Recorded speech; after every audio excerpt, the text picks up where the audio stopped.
There are many simple things in the world. Shovels. They are all different. Gardening shovel. Unloading shovel. Children's shovel. But there is also a different shovel. We use it when we come to the position. In short time, it helps us dig a trench which saves us from bullets.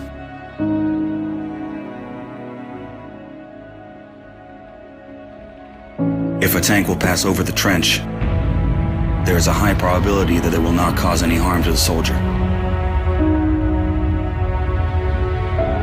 We dig in the ground, deeper, and then connect the trenches with our friends to the left.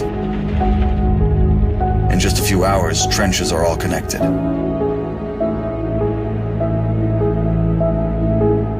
When we do not have an axe, we can use a shovel to cut a loaf of bread. A soldier uses a shovel as a paddle, crossing the wide river under enemy fire. If we run out of ammunition, we will use a shovel again, and then we'll move on.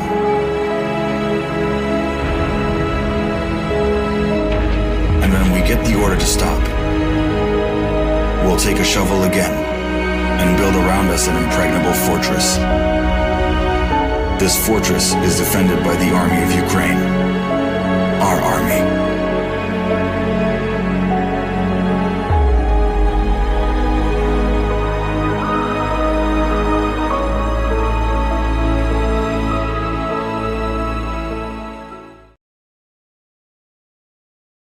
Broadcasting live from the basement of the Pentagon. This is WTF Nation Radio. I looked my woman in the eye sockets. I told her straight out. I just said it, man. I said it. I said, bitch, I'm the man of the house. You said bitch, though. You called your wife a bitch. Yeah. This is a public service announcement from C.T. Fletcher. I will not contribute to the pussification of a nation. Get your punk ass out there and work for it, motherfucker. Let's roll.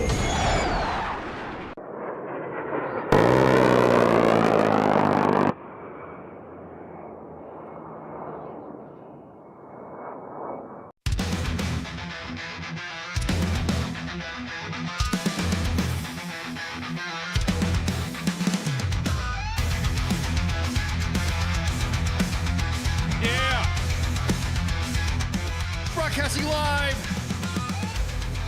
from the Functional Veterans Center of Excellence on this, holy crap, on this 2 February 2022, man, January, woo, good Lord have mercy, January, what a month. WTF Nation Radio, U.S. Army WTF Moments Monday edition. Here to talk to all the news and stuff that's happening right now. I'm pretty hyped up because tonight we have a guest. Sort of kind of a guest. Well, it's a guest, soon to be a host. A guest. We're going to have Arielle Jordan. Dr. Arielle.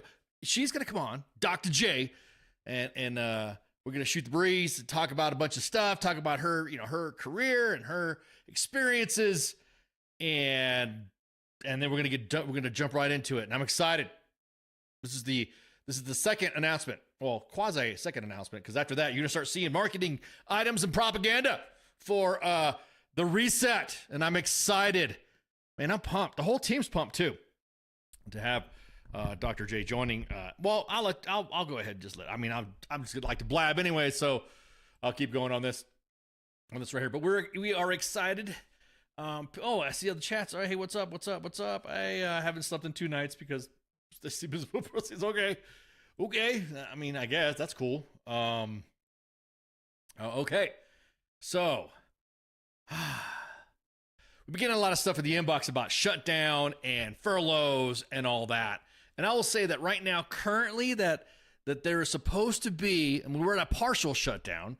So, House Speaker Mike Johnson gave a prediction saying that when we will have. I don't you hate that, this lead on stuff? Like, why don't you just come out and say it? Come out and say, I don't freaking know what's going on. We don't know. I don't know, but because we both parties suck and we don't know what's up. So he appeared on NBC News Meet the Press, and he says hopefully it will end at least by Tuesday, which separates DHS funding and allots a 2-week window for Congress to debate that topic specifically, while allowing the rest of the government to move along to see if it works. I've yet to see the government work. I think a lot of us are getting tired of the government not working enough. A lot of our elected officials are bickering and bantering and on Twitter, or X as it's now called, as opposed to getting the exactly that PIQ. And we're going to cover that in a minute. Going back and forth on whose fault it is, who's finger pointing and all that stuff. And a lot of I would say the American people on both sides are pretty tired of it. Do something. You know what I'm saying? Fix something. Fix it. So, hey, can you guys see the stuff that's currently, okay, hang on. I need to double check to make sure. I saw a little, oh, there was a little drop there. Okay. All right, cool. Okay. At any rate, yeah. So seeing all this bickering back and forth, I think Americans are just do something, fix it. I get it. Everyone's problems have been stewing for a long time, and then they wait for the right political moment to use that as leverage on whatever. It just seems like shit happens to where timing happens. The timing of it gets together, and then all of a sudden, oh, now because of all the ICE activity across the country, now all of a sudden, oh, we're gonna have to decide if we're gonna fund it or not, or whatever. And then of course everyone's out there throwing out their own 2 cents. So I noticed that the Epstein files got released. Did y'all see that? Did y'all see all the news and fake news? I don't like saying fake now. I would say straight BS that people are spreading about what they see, what they want to see in the Epstein files. Everybody's in it, it seems like. So if you're politician that you want to ride or die for, or over 3 million files have been released, so more than likely, you may not have one of your fave politicians or music artists that are involved in the Epstein drama.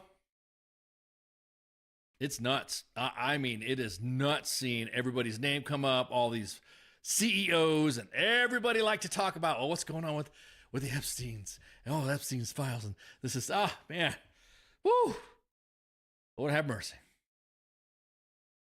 The hypocrisy on it, what makes it funny is that they only seem to be going after certain people, but not talking about, only 3 million files have been released, right? I want to see all that shit. I want to see everybody. I want to see all that. And stop talking. Hold people accountable. Don't talk about how things didn't go this way, or because a politician didn't vote this way or whatever.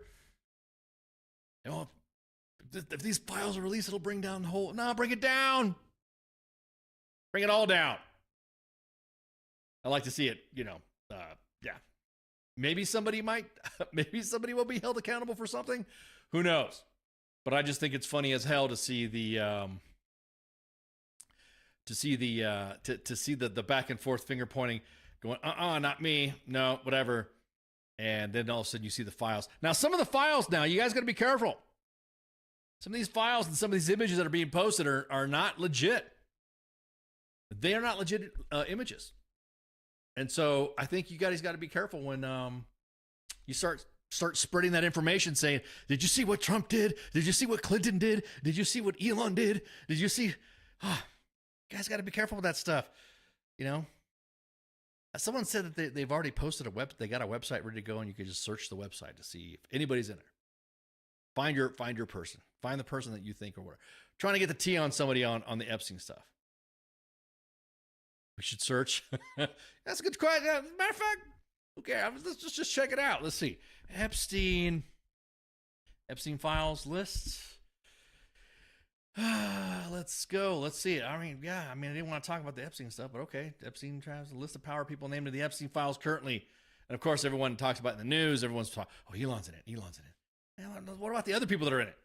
Like co-founder of freaking, what's it, LinkedIn or something like that, supposedly is in it. Again, I've not sifted through the files myself. I've not gone through whatever. So I kind of want to see. Matter of fact, let me go open it. Let me just open this up. See, all right, let's walk through the Epstein files. Let's see this stuff. I want to see this right here. Here we go. First thing that asks you. Oh wait, hang on, my bad. Let me get this right so that way you guys can see, and we can talk along, and you guys can type your names. No, we can see what names. Funny one, yeah, accountable, right? Exactly that.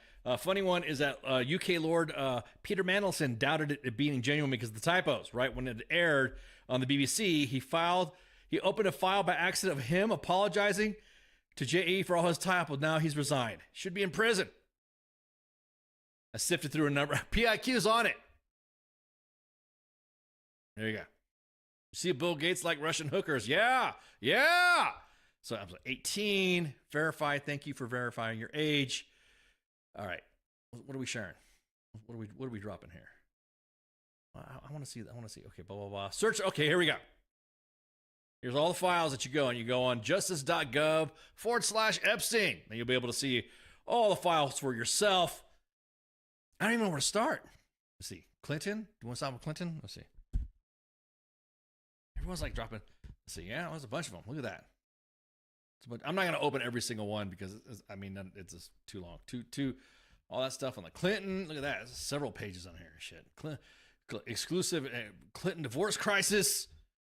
What was that one you were saying about Bill Gates? Let's see. There were 3,300 results.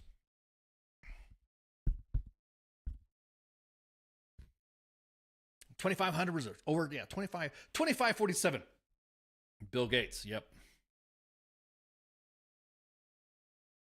Yeah, there's a bunch of them in here. You should refresh the page. If it says no result, refresh the page. PIQ's already given us the streets. If you read some of the emails, it reads like a 15-year-old. Yeah, I noticed that. Some of them too. So you guys can just, I'm just searching who else. Let's see. Elon Musk.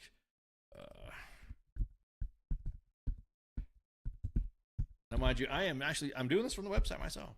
So, Elon Musk isn't in here. What's up with that? I typed that right. Yeah. Okay. So why is he not in here? Why is he? I thought everyone was talking about him being in there. Okay, Trump. 4,800 times. How are you? Blah, blah, blah. It's a bunch of questions. You know, attorney's office files, Pseudo Foundation, Trump and his old children. Yeah, so he's in there too. Who else? How do you spell Hillary? Oh, goddamn, Ken. Why are you bringing me in this? The hell did I do? She's in there 694 times. So. Try Elon M. Okay. you guys are walking me through this stuff. Okay. So Elon M. Nah, nothing. Typing as we speak. There you go. Exactly that. So Hillary's in there. See, did we already do Bill Clinton? God damn it. I told you not to bring me involved, Ken. Thought we was pesos. Yeah. 1,200 results. Over 1,200 results. 1,264 results. Let's go. Look at that PIQ. You're losing. Are you like losing it in the chats? You should type like this. You should find out more. Who else?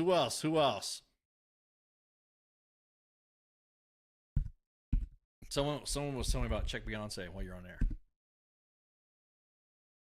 Beyonce's in here. Now again, just because they're in the files, it could be 99 results. It could be just by mention or something like that, or what they were talking about. Hang on, let me put this right here.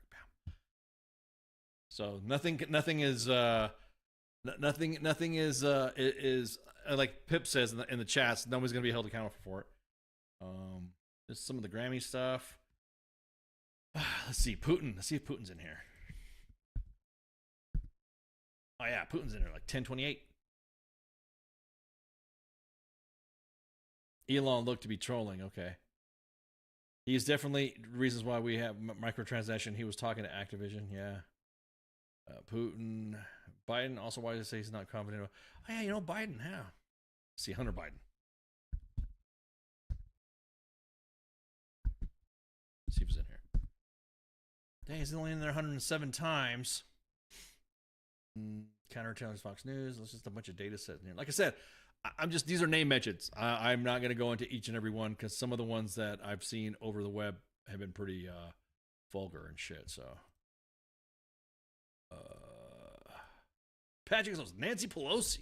Ooh, that's a good question.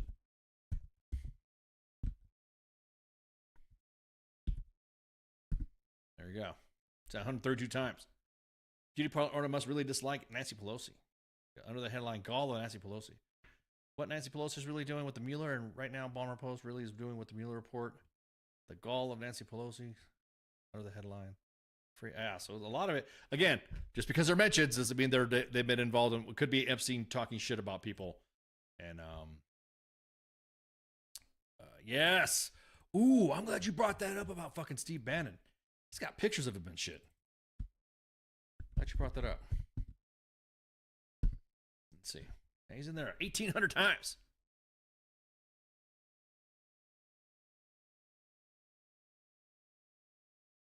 And a bunch of questions asking about boss. Steve Bannon, wow, did PNs come back? Yeah, dude. Yep, it was a good one. Appreciate that one, Mike. Let's see. That is crazy, man. Again, justice.gov/Epstein. It's going to verify your date and date of birth and stuff like that. Make sure you're over 18. Some of these items, again, yeah, please be advised. Certain portions may be are readers. Yeah, I'm not opening all this stuff because I don't want any of the platforms to kick us off and all that. And I know there's some individuals that Bannon, yeah, you ain't lying. As a matter of fact, let me pull that up. Hang on, I got a message here that I want to. Not a message, but a friend of ours mentioned this too. Things about some shit about him and Bannon.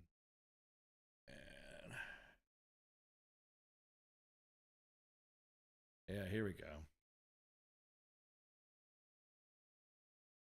Yeah, we'll go back to the list in a minute. Yeah, here it is right here. Epstein and Bannon right here. So of all the people who are asking for fucking accountability and how come this person needs to look into everybody, man. Look, I mean, that dude had his fucking fingers in everything. What about the tinfoil like of Wayfair and the pizza place? Are they mentioned? Ooh, that's a good question. Well, hang on. Let me go back to what were you saying? The pizza place? You talking about Pizzagate or something like that? Look at here. Okay, C-Ban is definitely in there. What about the tin? Okay, what was that? Wayfair. Okay, let's see. I know that conspiracy theory stuff. Whoa, 391 results. Wayfair's in there. Again, you got to dig through it. I don't want to dig through a bunch of files and shit and then have something pop up that's going to get us booted. So, what was the other one? Pizza? You just want to search pizza and see what happens? I'm pretty sure there's a lot of pizza references in there. Yeah, 873 results. Music Row, Hollywood. I went down this. Yeah. What's that? Music Row. What are you talking about? What are you talking about, Holly? What you talking about?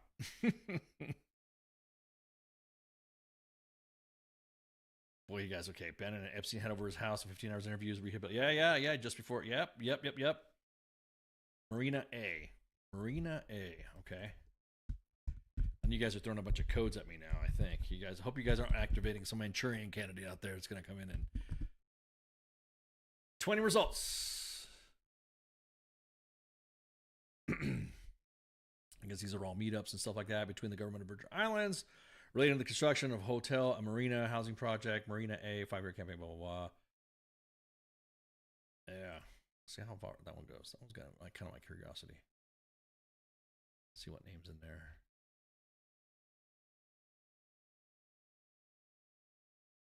Who was the other one in there? Someone said LinkedIn. Yeah, I guess there was one of the co-founders of LinkedIn. Was involved. What was his name? Reed or some shit like that. Let's see. Whew, yeah, 7,000 results. Lord have mercy. Emerald, see how there was an equals. I saw that, yeah. Yep. Wine Garden. Who the fuck is Wein? We talking about Randy Weingarten? Fucking.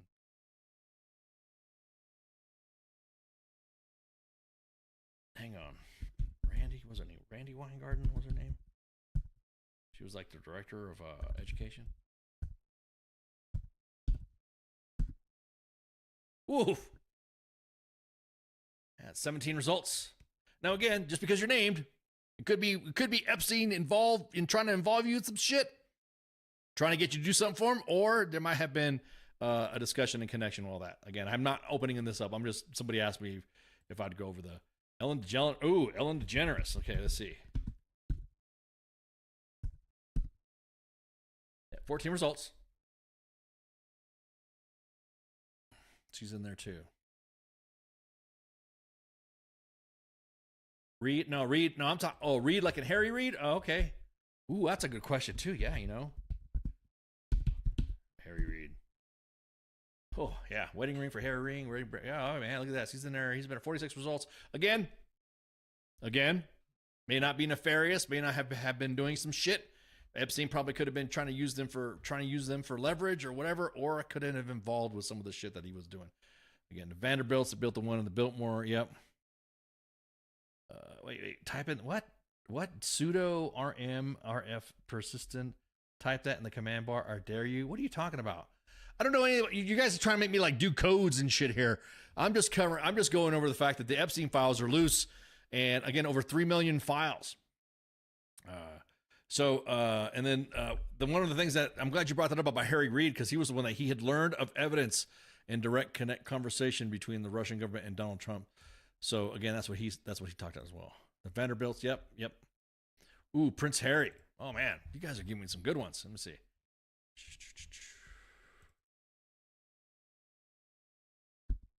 Again, justice.gov/Epstein. Prince Harry. He's only in there 49 results.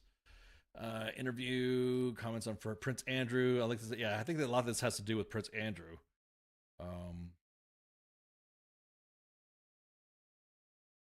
Yep. Madonna. Oh, okay. Oh man, let's see what she's. 192 results. Adam Sandler's on there.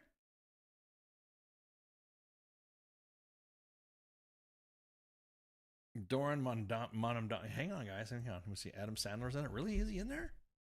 No way.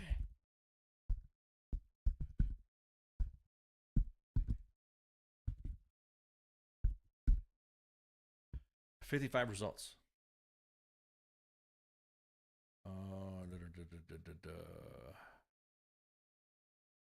The Queen. That'll reformat your PC. Yeah, I'm about to say I don't do that shit. Why are you freaking having me do some stuff that? It's like saying here, download this USB drive. Download what's on this USB drive. Nah, man. Why are you trying to get me to do some stuff like that? Yeah, again, Jason, just because he's in there doesn't mean. Matter of fact, let me see what he. I don't want to. Dude, it just feels bad trying to open up a file in here. Let me see what happens. Open up one file. There we go. Let me open this up. There we go. Here's one of the documents. So it's not a download. It's only a. It looks like it's a. It's just you don't have to download it. So hang on. Give it some of the finger. Blah blah blah. Basic Bonner cultures. Blah blah blah. Brings back to blah Adam Sandler of his day. So yeah, see he's mentioned there, but yeah, exactly. Just because somebody's mentioned in there doesn't mean there's some no-nos happening. So what's the next one on here? We're opening it. Fuck it. Finger from blah blah blah. Giving some of the fingers. Yeah, exactly. So Saddam. You know what? I'm a Saddam Hussein. Okay. That's a good one. If I can spell. I'll freaking spell his name again. There we go. Holy shit. He's got 199 results. Yeah, that's what I'm thinking too, Pip. I think it's just a word scraper, just picking up certain words. Hang on, let me find this one right here. You guys are seeing this the same as me. I'm not changing nothing. I'm just showing you guys the same thing. So this is from G vacation, blah, blah, Fatah glorifying inciting hatred. He's talking about Saddam Hussein in general. He's got a lot of stuff dropped here.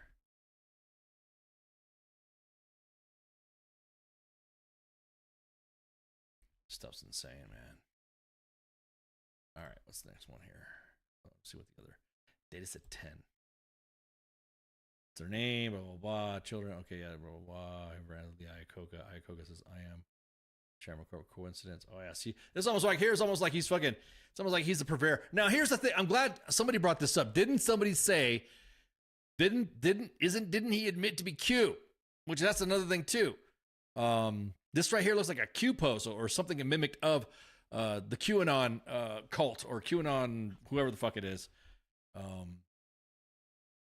Remember this stuff right here? Yeah, this is the stuff right here. Some of the stuff that QAnon looks like a QAnon post.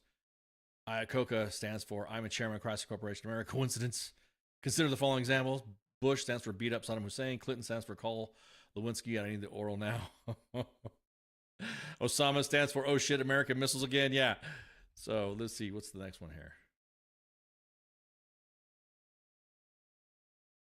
Yeah, exactly that, Mike. That's exactly what it is. It looks like some of those old email chain forwards. You know, I'm glad you brought that up, Mike. There is a lot of individuals currently right now on Facebook that have discovered that trend and that trend of forwarding stuff, and they're using that for their fucking Facebook posts now, which is crazy. And these individuals that post this crap are like, oh, everyone's like, oh, you're so smart. You're such a purveyor of knowledge and blah, blah, blah. And I'm like, dude, that's like a joke that I heard forwarded on an email account years ago. Before search judge. Okay, what judge you want me to search? Judge who? Holly? Judge Judy or something like that, or just judge? Because there's like 9,300.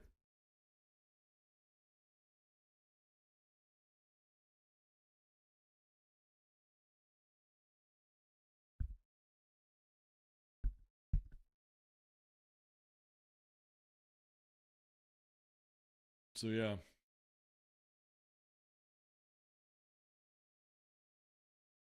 Which judge you want? Judge who, Holly? Did you have a specific judge in mind? Because there's a lot of judges in here.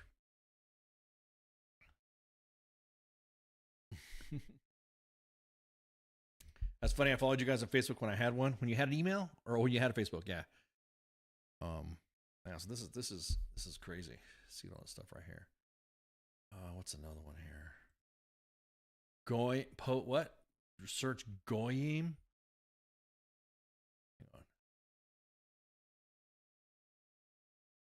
Is that about Epstein talking about that? Everyone's saying he's been dropping that term, I guess. Goyim. I only see it a couple times. Unless I'm missing something. Or did I spell it right?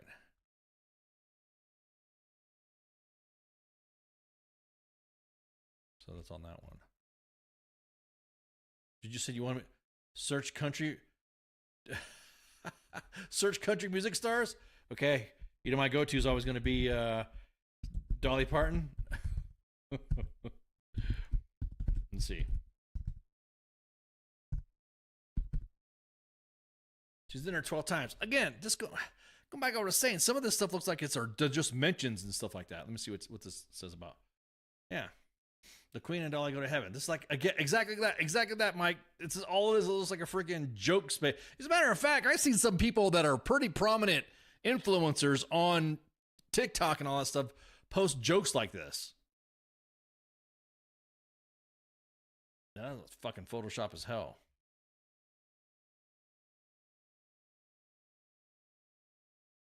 You guys are gonna get my shit pulled.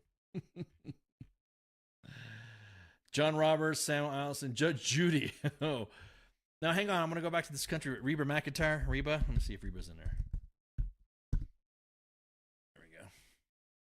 She's on there 11 times. Again, this could be just, yeah, this is just talking about freaking, it mentions. Does it, again, and that's what people are running with that want to play their agenda, their political agenda left and right. And just because somebody's mentioned in these fucking files, means nothing. It could be nothing more than a mention, as in like this right here, holiday stations, blah, blah, blah, Kanye West, blah, blah, blah. You know, he's just talking about going to a fucking concert.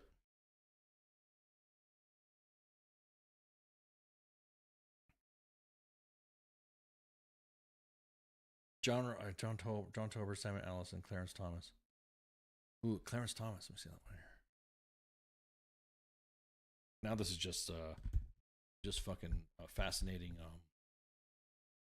It's like morbid curiosity, right? Yeah. I feel like we should not be watching that. I know. Does it feel like kind of like, ugh? But you got to fucking know people wanted to see him. He's in there only 27.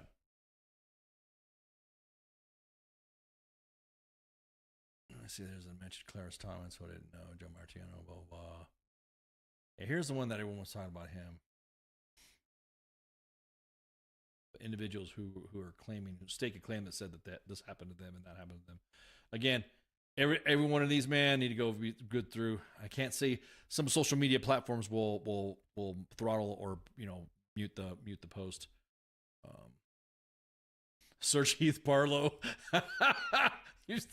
Okay, Heath, if you pop up, man, I'm gonna be looking at you funny. Nada. You're not in there, bud. Ooh, George Soros. Okay, yeah, let's see that one in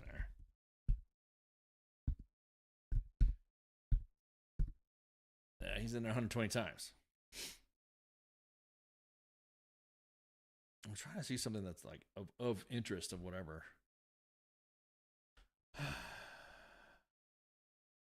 Oh, here, right here. There we go. George Soros and Richard Branson, loved your question about dictators hiding money.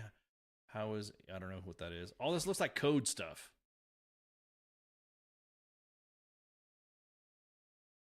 You were sweating, Heath? Oh, man. Steve, oh, yeah, Stephen Hawkins. Yeah. Oh, wait, what happened? Did you see that? Did you see that shit? I have people just like trying to get in my shit now. I'm going to have ice show up in front of my house. Hang on. What was the next one? Steve Hawkins, you said?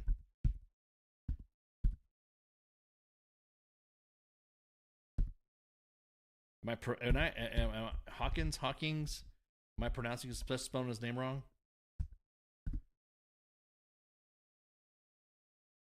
Is it Hawkins? Hawking? I don't know. I don't freaking know, dude. See, I'm looking it up right.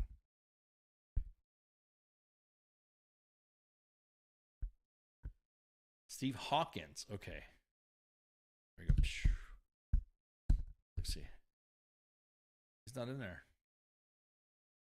So why are they saying he's not in? And why are they saying he's in? I've heard people say he's in there, and he's into like midgets and shit or something like that.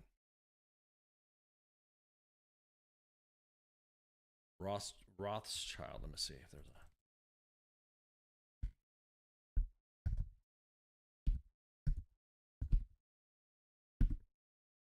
Ooh, man. 11,000, I should say, not 1,100. 11,000 results. Holy crap. 11,888. 881, I should say, not 88. Yeah, they're in there. All the Rothschilds. Man. All right, what else? Hang on, let me double check to see something right quick.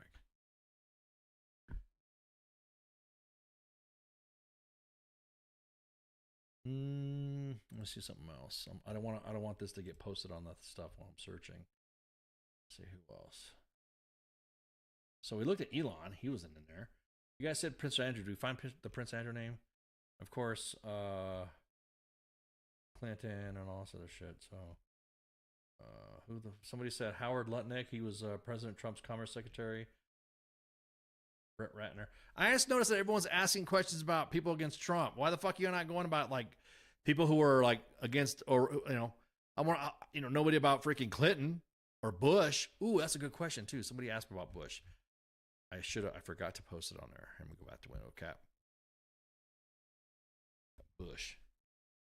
George Bush.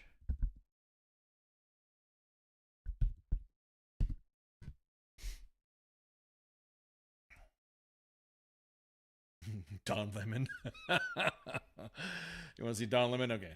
See Don Lemon. So George Bush is in there. 206 results. Again, just because they're in there doesn't mean, again, it could be nothing. Don Lemon's in there 13 times. I think this right here. Let's look at this right here. Yeah, these are just links. Don Lemon is mentioned.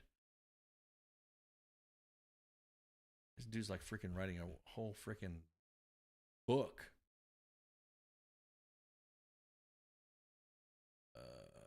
Okay, Dick Cheney. All right, Dick Cheney.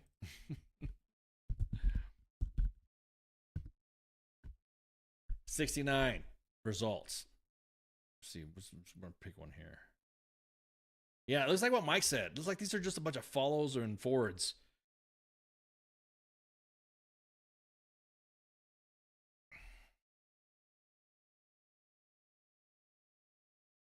It's an article there. I don't know why they didn't like. I guess because it's an article, the kid's in there. I guess he's gonna article here about Senator Larry Craig gets caught soliciting men in a bathroom. Dick Cheney, there you go. There's your Dick Cheney one right there. Shoots a guy in the face. Remember that? Howard Dean. Howard Dean admits a primal scream. Yeah.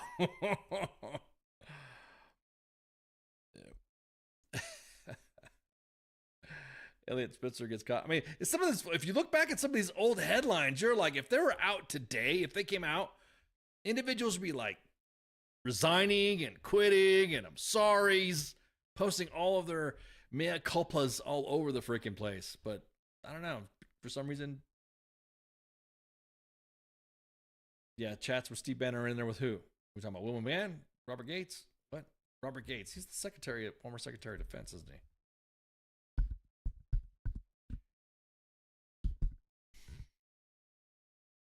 Yeah, that's our first one. Data set 11.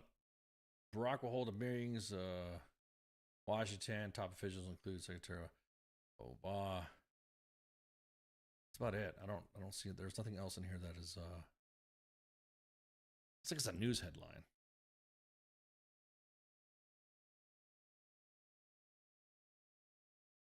Barack will hold meetings. Blah, blah, blah. Yep, exactly. So some of the stuff in here just looks like they're just news mentions or headline mentions. Let's see. 64 results.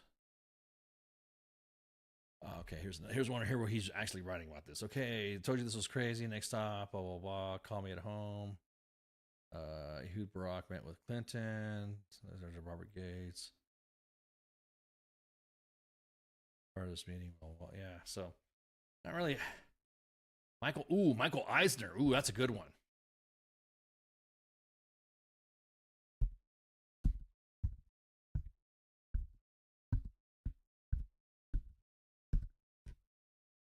Nope, not in there.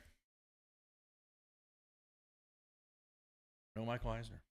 So I don't see that one in there. What else? Give me another name. Hang on, I'm gonna change tabs for a second, right quick.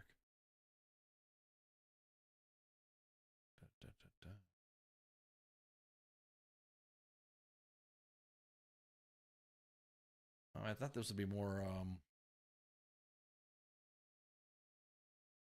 I don't see anything. Tom Hanks. Ooh, that's a good one. Tom Hanks. Now we're getting into freaking tinfoil shit here.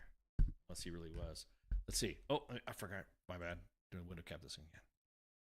He's in there. 45 results for Tom Hanks. Did Elon ever get invited to the White House? See, that's the thing. Everyone's like talking about how, you know, if Elon wanted to go to show up to these parties that he's hearing about, and then he fucking doesn't get invited, doesn't necessarily mean he's fucking doing some shit, right? Ooh, Joe Rogan. Ooh. Let me see if Joe Rogan's in here. Again, could be a mention. 45 results. Yep, he's talking about the, see, podcast. That's what I thought it was. He's talking about podcasts, talking about the, yeah, it's just, oh, man, that's a whole freaking, this is whole redacted out. Yeah. Oh, it looks like there was some new stuff in here that was redacted or something was redacted out of here. Yeah, so he's talking about Joe Rogan is being mentioned in here.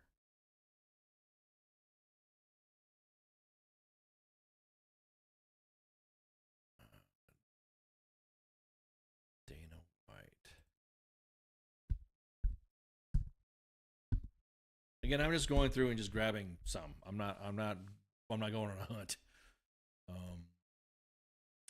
This is from Dana White. This is some UFC stuff here. To Epstein. Oh, there's some FBI intel updates, I bet. Yeah, exactly. You know, that's a good point. Fauci. Boy, you guys are like... he's in it 187 times. Here's what time. We can talk about the vax now. We won't get deplatformed because I guess, you know, everyone's all pissed off that, you know, you can't you talk about the vax. Yeah, just a bunch of reports in here again. Again, 3 million files have been released. So it's not like, I mean, I'm pretty sure we could get some good multimedia autists to go in here and just tear this apart and be able to do that. I know some individuals are talking about getting some of these files and uploading into AI to get a good read. Hulk Hogan, man.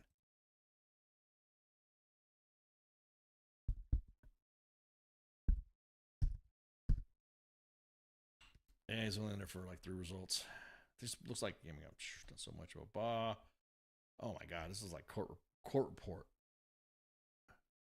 Palm Beach Reporting Service. Yeah, this is some court records. I don't know what it is though.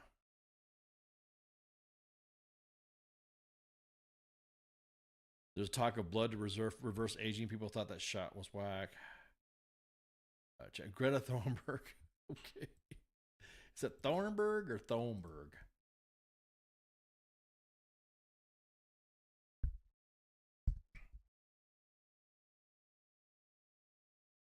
Thunberg. Okay. Let's see why she would be in there. I don't think she's not even of age to. Her parents might have. Again, teen climate. There we go. News cable stuff. So this right, Capital Violence News. So is he was getting, it looks like, I don't know what the email address is up there, but was he getting FBI reports? That's what it looks like. Like an FBI situation update.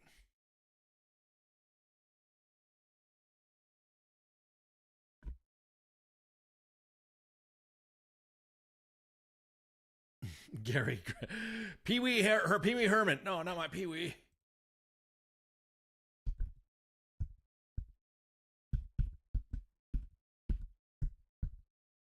All right, let's see this right here. Nope, no Pee-wee. All right, his name was Paul Rubens, so let's look at Paul Rubens. I doubt he's in there. No, I shouldn't say that. Let's see if he's in there. No. Nope, nada. Okay. We already did Rothschild. We already did Soros. Makes you want to check the Onion for info. Ooh, that's a good point. Maybe the Onion was kind of like how in Men in Black, how Men in Black had the National Enquirer. That's where you got all your intel reports and stuff like that. So yeah. Let's see some right quick. Yeah, for real. Hang on, let me see something else right quick. So don't look for. There was another news. Somebody talked about something about the news about it.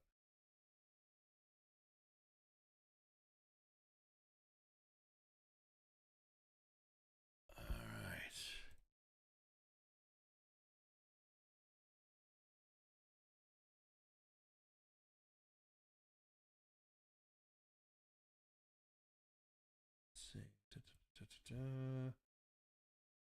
You know, speaking of AI, I'm glad you brought that up about the AI stuff. Well, I brought it up about AI. Did you guys see about this freaking AI bot that's now that's been created and it's like they're talking to each other now and all that? Yeah, hang on. What was the other one there? Try someone you don't really like. Why would I want to try somebody I don't like? I don't want my business out there. has Gold Corp. Ooh, that's a good one. That is a good one. Let's see. Dude, if Gold Corp is in the fucking... Oh, man. if Gold Corp... As a matter of fact, let me shift... let me shift screens because I want everybody to see this. If Gold Corp is in here, I'm going to shit. Let's see. No way.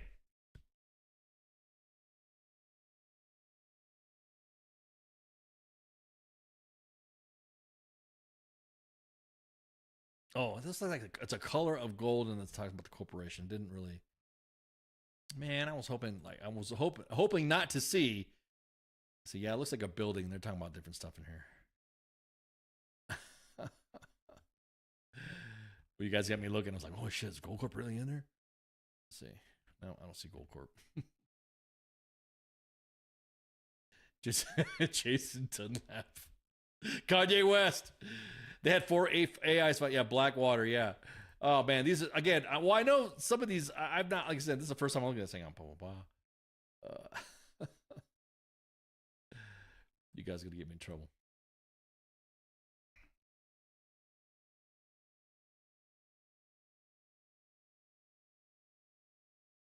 Ooh, that's a good one too. Marsha Blackworm. Freudian slip. Blackburn.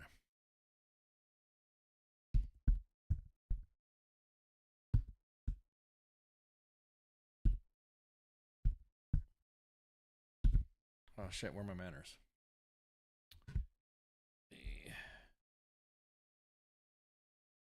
Get this window cap up right here. There we go.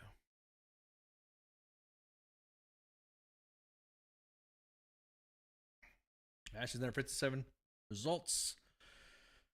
What is this? Wow. Holy crap.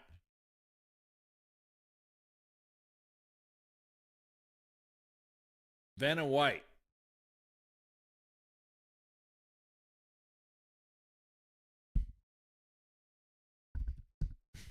Nope, she's not in there. Antifa. You never know, man. Antifa? I don't know. Antifas. Oh, yeah, they talk about it. Looks like, again, it looks like they're talking about it again. Because this was just come back. This came back up again. I don't know why I keep it on a different search, but it looks like there's just a bunch of. Looks like he's got to grab some. Again, there has to be some definitive stuff in here that you want to look for. And Harry Reid, yeah, we did. We did like that one. What's up, Corey? Marilyn Manson. Okay, one more name before we go on break because we're running behind. I want to get the guest in here. So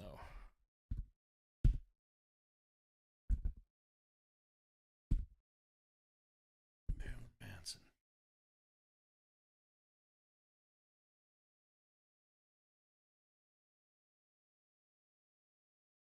It's been a while since we've been report reading FC Maxwell. The report was in the following category. Blah blah. I don't know who to contact.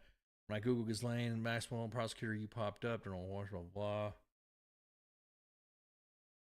There we go. All the memories of Marilyn. Yeah, see, there's something. Looks like they're talking about him. Blah blah. Yeah, some of the stuff I can't freaking. I don't understand it unless I see the whole context of the whole thing. It looks like it should just be like dated. Like it should be Chris Christie, Jack Nicholson, Daffy Duck. You guys are out of control. I'm gonna go ahead and I gotta set this up so that way we can get Arielle on here. So we'll get Dr. J set up and get her squared away. I'm pumped because we're going to have. Oh man, this is gonna be some good talks. This has been years in the making. This is feedback from you guys, and I'm excited because we're gonna have a fresh new face. And again, I'll let her tell her story when she arrives. So everyone, go ahead and refill your glasses, hit the latrine or the head or whatever branch of service likes to use, or go to the bathroom, and we'll be right back. So shots, stand by. WTF Nation Radio. WTF Nation Radio. Take it from me, Ice. You can't just float around space not caring about stuff forever. The voice of U.S. Army. WTF Moments. This is WTF Nation Radio. Shit in the bag, Pogue. WTF Nation Radio. WTF Nation Radio.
is a candle, not a big fireplace.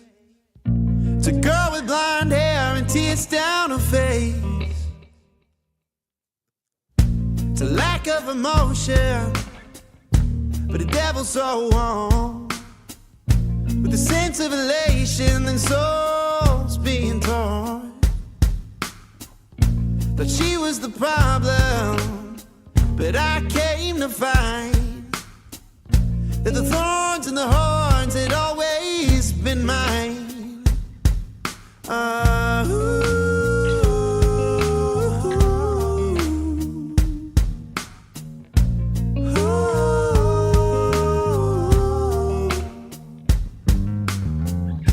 The devil in you and the devil in me are just part of the problem, as problems tend to be. You don't need to explain. We can both feel the pain. It's alright to lose faith. Just don't lose this embrace, this devil in me. This devil in me.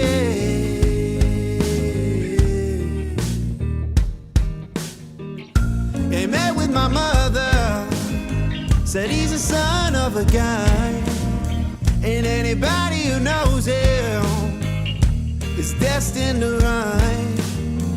Plays the blues like he owns it, and breaks hearts like it's fine. But a lock is away when he's found the one, and he's cursed to this cycle, but he won't know he's there, since I won't let him die until his moment of despair. Oh,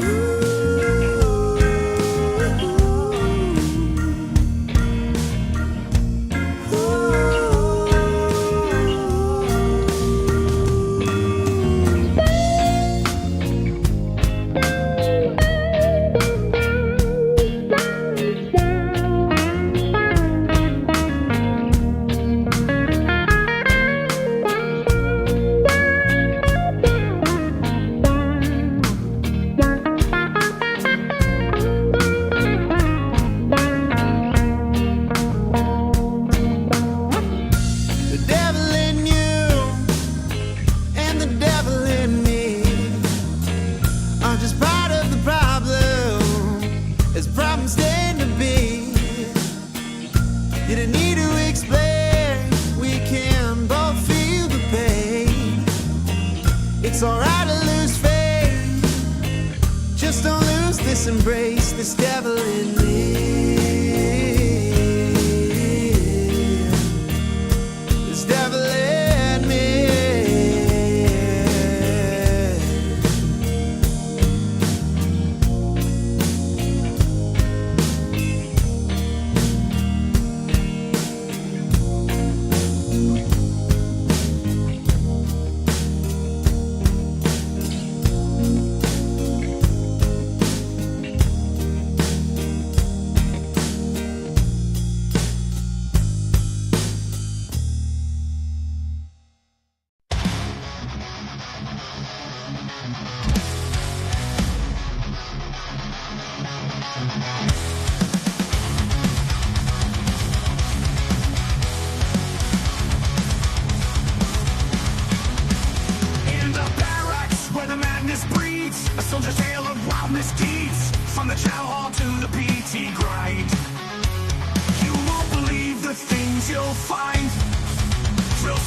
I am here determined to stop this future atrocity. This station is now the ultimate power in the universe.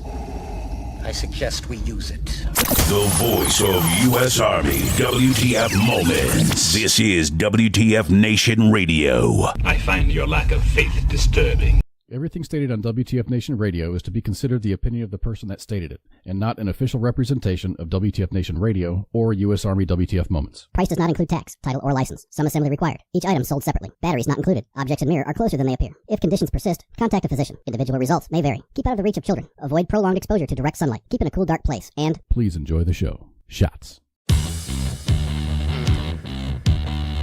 And we're back. Woo! With our guest, Dr. J. Well, Arielle Jordan, I should say. Okay. Welcome to WTF Nation Radio's Monday edition. How you doing? I'm doing all right. It's been a good day. Yeah. Oh, man. Thank you so much for coming on. I know you've been busy doing a lot of things, running around, getting stuff knocked out. You just came from a meeting, correct? I did. I was checking out the VFW meeting and letting them know what kind of things that is coming up in the community, and just making sure that we just put it out there, put all the information out there, and get the vets to join. And if we can just help one person, I'm happy with that. Yeah, I heard that. So tell us about yourself. I know, I'm sorry, I'm like, Bob. I've had coffee. Give me a break. Hey, listen, sometimes we need it. So yeah, I'm Dr. J. I'm a veteran. I served in the Army and Army Reserves, and after my service, I went into mental health work because I kind of learned that I had to become who I needed, and that's what I did. So it took a lot of falling apart on the inside quietly that like nobody really knew, for me to realize, oh, there's actually a better way to do this. So let me go ahead and seek the education, and be able to help others do the same. So I know there's a lot of unspoken stuff that goes on the inside that we don't necessarily share with people. So I just try to normalize that for people and let them know, like, if we want to do it a little bit better or like a little less painful, then let's try it. Let's Yeah. just see what happens. Yeah, no, exactly. So what'd you do in the Army and the reserves? So I was a culinary specialist. Oh And man, you were busting your ass then. Holy crap! Yeah, I'm so glad you said that because people think we had it easy. No, man. I feel as I man, like I said, I've been a first sergeant and serving, leading and having to work with a DFAC, and one time I was coordinating some chow for some of the troops, and then I'm like, yeah. That means I have to be there like, I don't know, 2, 3, 4 o'clock. And the mess sergeant's like, there'll be somebody there. I'm like, there'll be somebody there at 2, 3 o'clock? Yeah, well, man, we split our shifts and this. I'm like, all right. And I always appreciate the cooks. There's 3 people you don't piss off, right? The cooks, finance, and supply, right? So you absolutely, you got to take care of them. So I mean, God, that must have been some. So appreciative on your on the quartermaster there doing that, because that's. Oh yeah. I was like, when do we sleep? Like, right. And it just seems like every time the Army talks about, new combat feeding, or we're gonna do this, or we're gonna do that, and I'm like, I still see the cooks tired as hell. I still see the cooks. First sergeant, I don't know if I'm gonna commit, bro. You just if you're on detail and you're helping and you're the cook, you just do what you think. Please. Oh man, I have mad respect for that. That's one of those thankless jobs that the Army has. That when people when people dig on the cook, I'm like, dude, shut up, because it's you do that shit. You do that. Yeah, absolutely. I'm so glad you get it. No, I'm just saying, man, because one of the things that makes me mad is that people don't, because the cooks, it's not like some MOSs, they don't do a lot of stuff in the rear, and then when they go to the field that they work. Well, a cook, they work all the freaking time. When they go to the field, they do their combat feeding, and they come back. They're doing their DFAC runs and stuff like that. So it's oh man, how long did you do that for? We a total of 9 years with a little bit of a break in between, but yeah, like we still pull the guard duty, we still go to the range, like we do all of that. Yeah. Oh, I know. Yeah. So what was it? I mean. So we're gonna dive back and forth into behavioral health stuff in here. Yeah, so we'll probably dig into that. Cool. Did you feel like sometimes, like there was nothing that, like you were just worn the hell out, that you feel like there was nothing else? Like, did you feel like, man, why is it like this? Yeah, absolutely. There are many days that I'm just like, also when there's like improvements that we could make, but we didn't, or like if stuff like made too much sense, it's like we didn't do it that way. Right. Like right. those kind of things, they would just really get under my skin. Yeah. Oh yeah. Well, that's also the rest of the Army too. But I heard also, and several cooks have told me about this, but where were you stationed at when you were in?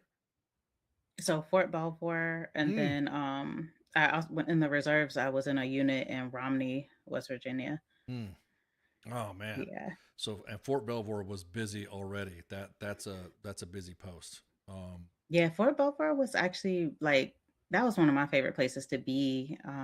They actually didn't have the kitchen set up when I came there, so I got to have my hands in all the behind the scenes stuff, like making sure we get the right equipment and making sure that we stay on budget for things and putting together grocery lists and menus and all the things. So that was really cool and a great experience to be able to organize that, because they didn't have it. Yeah, that was going to be the question, is like, someone remember the cook's frustration is like, we could really cook you guys up some good food. It's just the Army has specific guidance on how to cook. And then, because I have a friend as a cook or something like that, family members a cook, and they're like, cooking up this badass food. I'm like, why is this shit in a defac, bro?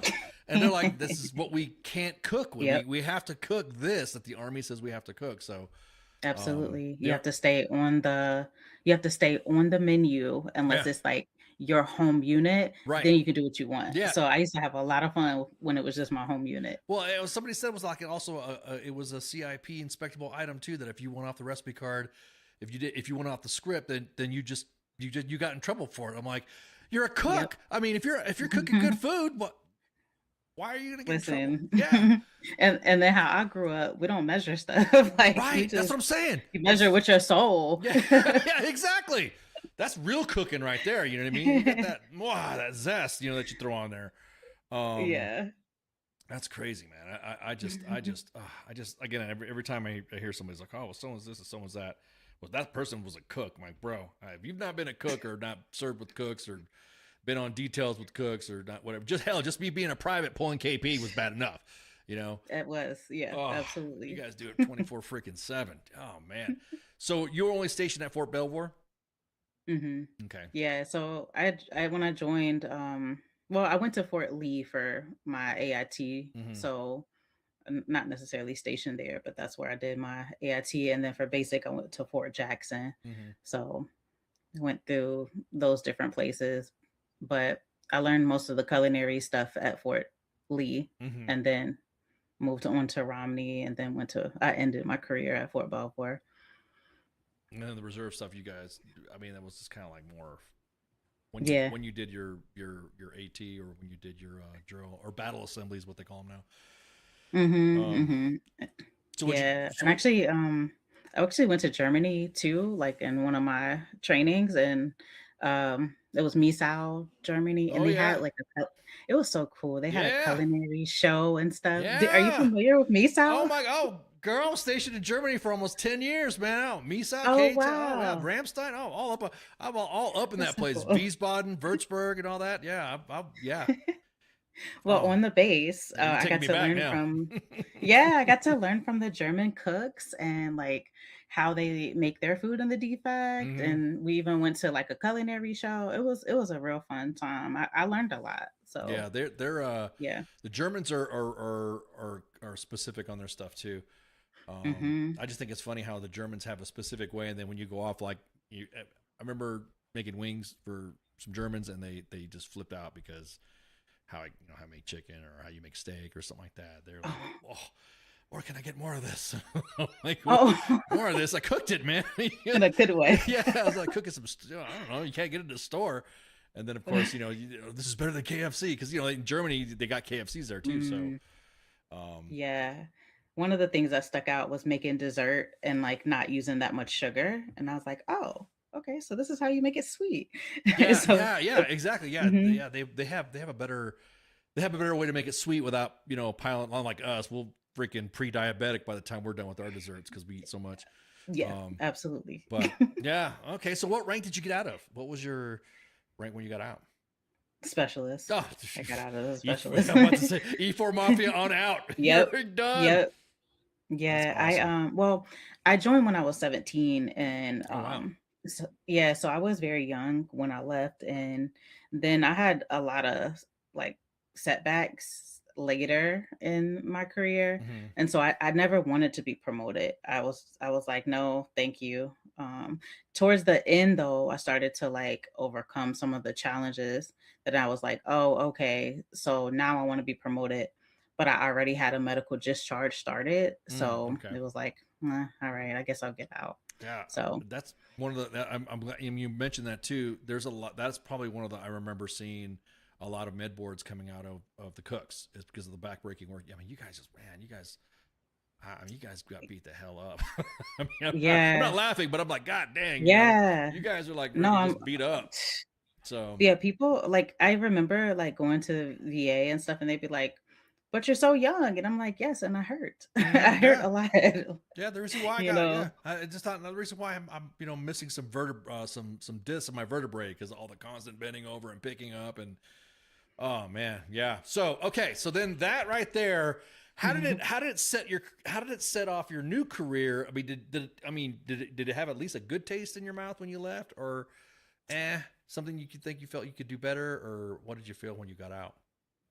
I think the middle was ugly, but the end was better. I could start to see the light a little bit more and feel more motivated. And I got around some really good people. I had good leadership at Mhm. Fort Belvoir when previously I did not have good leadership. Gotcha. And there was like it was a lot of racism that I experienced, like direct, not blatant, like very ugly. Mhm. So that was that was like the worst I've experienced in my life. And then when I left, I was like, "Oh, this is the army I remember." Like, Mhm. and Mhm.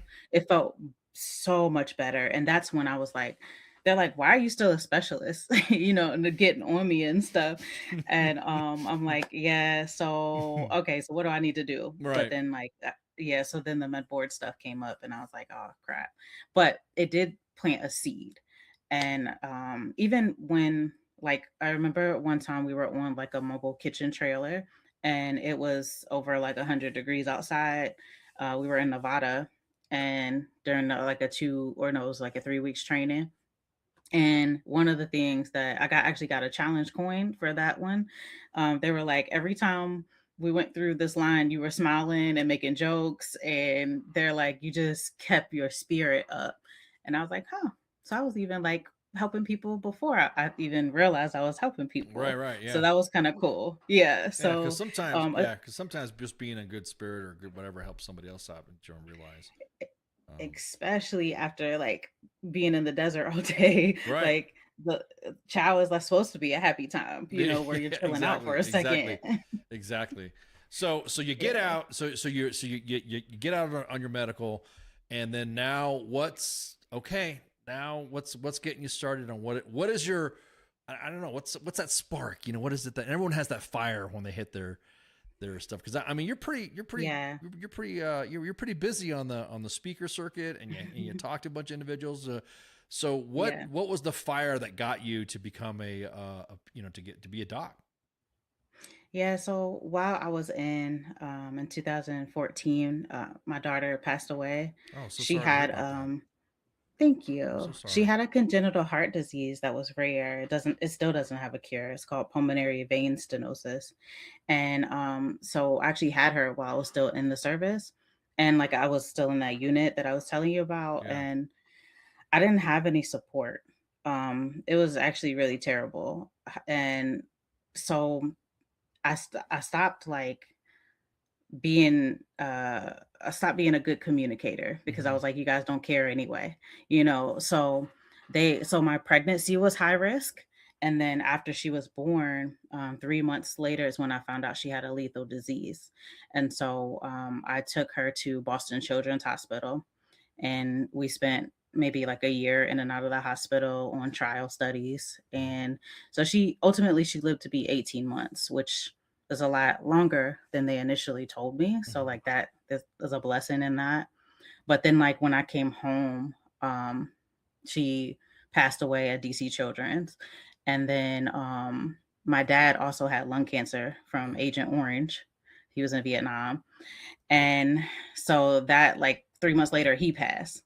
So I'm like, well, this sucks. Yeah. And so that was like my break, where I told you I had a little break in my Yeah. career. So then I was like, well, put me back in because I don't know what else to do. And so that's when I got to be going to Fort Belvoir because it was a different contract. So I had wrote to be out of the army so I could take care of my daughter, and the IRR, they put me in the inactive ready reserves so that I could do that. Mhm. And then it's like right after I lost her and then I lost my dad, and I'm like, oh my God, just put me back in the army because I don't know what to do with myself. Mhm. So that was like the spark that got me back in. Mhm. And then the paperwork that I had started in West Virginia that was lost, like 5 years later, the paperwork starts to come back up. So as I'm getting out, it really sucked because I didn't want to then. So it was a mess. It was a Mhm. whole mess. But then when I got out, I was like, you know what? It doesn't have to stop here. Um, and I was like, well, how do people get through this? Like, this is the worst thing I've ever been through in my life. Like, Mhm. this really sucks. Mhm. And so I started to learn about psychology. I already had my associate's degree in business. So when I started to learn about psychology, I was like, whoa, okay, so our brains change when we have trauma. And I've had a lot of trauma. So oh my gosh, my brain has changed. That's why I feel different. But we're not really discussing how it can change again for your healing. And so I got really into psychology and I just fell in love with that part. And then I knew to make a difference, I had to get my master's degree because I worked at a substance abuse clinic helping people get off of heroin. And I worked in the court system a little bit, foster care, group homes. And then I realized, okay, to make a bigger impact, I need my master's degree and I need to become licensed. And so I did that. It takes another 3 years after your bachelor's degree to get your master's and your license. It takes longer depending on the state you're in. So then I was like, well, how many more years is it going to take me to get my PhD? And they were like, they were like 3. And I'm like, you know what? And it happened. So I got my master's 2020 when COVID happened. So I did the virtual graduation all by myself, and not able to celebrate and all of that. So I was like, what the heck? And I was working at Walter Reed then. So I was already applying the therapy to active duty soldiers. So I'm like, I found my place where I want to be, helping veterans and active duty. And so I'm happy. Let me become the next step, and let me help other therapists. Because what I realize is a lot of people outside of like military hospital and stuff, they don't have the knowledge to treat veterans like how we want to be treated. Exactly. So I was like, I'm gonna make it a point to like become a teacher or a mentor or whatever, just to help, And so that's why I say I had to become what I needed because I didn't really have that, but like other people do now, because I made it a point to make sure, hey, we look at this way. This is what's gonna help. We have different humor. Like we might make a we might make a different like a bad joke or or whatever. It's a joke to us, like, but it's a bad joke to other people. People are like, why did you say that? I'm like, that wasn't funny. I thought it was funny as shit, like, well, it got a little dark there. Exactly. So, but we don't need to throw up like red flags, it really is just like, oh, that's how that person gets through or jokes about stuff. Okay, cool. Now I know, so it's more of like data rather than, oh my gosh, this person is joking about suicide. Send them to the hospital, or something like that. We don't do that. Some people feel like they're better off not being here and that's how they joke about it, but if we know how to approach it, then we can talk about it. And there's no like penalty for that or anything. Well, there should be a penalty to talk about it. That's because there's that stigma that we're trying to get rid of, you know what I mean, from in the veteran community big time. So then how long altogether then was your schooling before you got that PhD? Whew. Okay, so let's see. I did 2 for the associate's degree. Then I did 2 more for the bachelor. So then I did 3 for the master's and then 3 more for the doctorate. So so total that would be what? You ask me in math right now. Almost 12 years. Is that what you're saying? Almost 10. I was gonna say I think it's almost 10 years. So you got 2. Yeah. Okay. So we're both guys. We're both bad on the math. All right. We're here talking about it. Exactly. We're gonna talk about trauma and shit, not math. Want math? Go freaking study some freaking Einstein shit. Yes, 10 years. We're breaking balls, guys. Oh God. So once you became, so what did you get your doctorate in then? What was your doctorate in altogether? So my doctorate is in counselor education and supervision. So that allows me to teach therapists how to be great therapists and also supervise them as well to make sure they're doing, the right stuff. So I love teaching. That's one of my passions as well. So I have a private practice where I do mental health therapy, but then I also will coach therapists or help them. Like one of the things I love to do is EMDR, which is the eye movement therapy.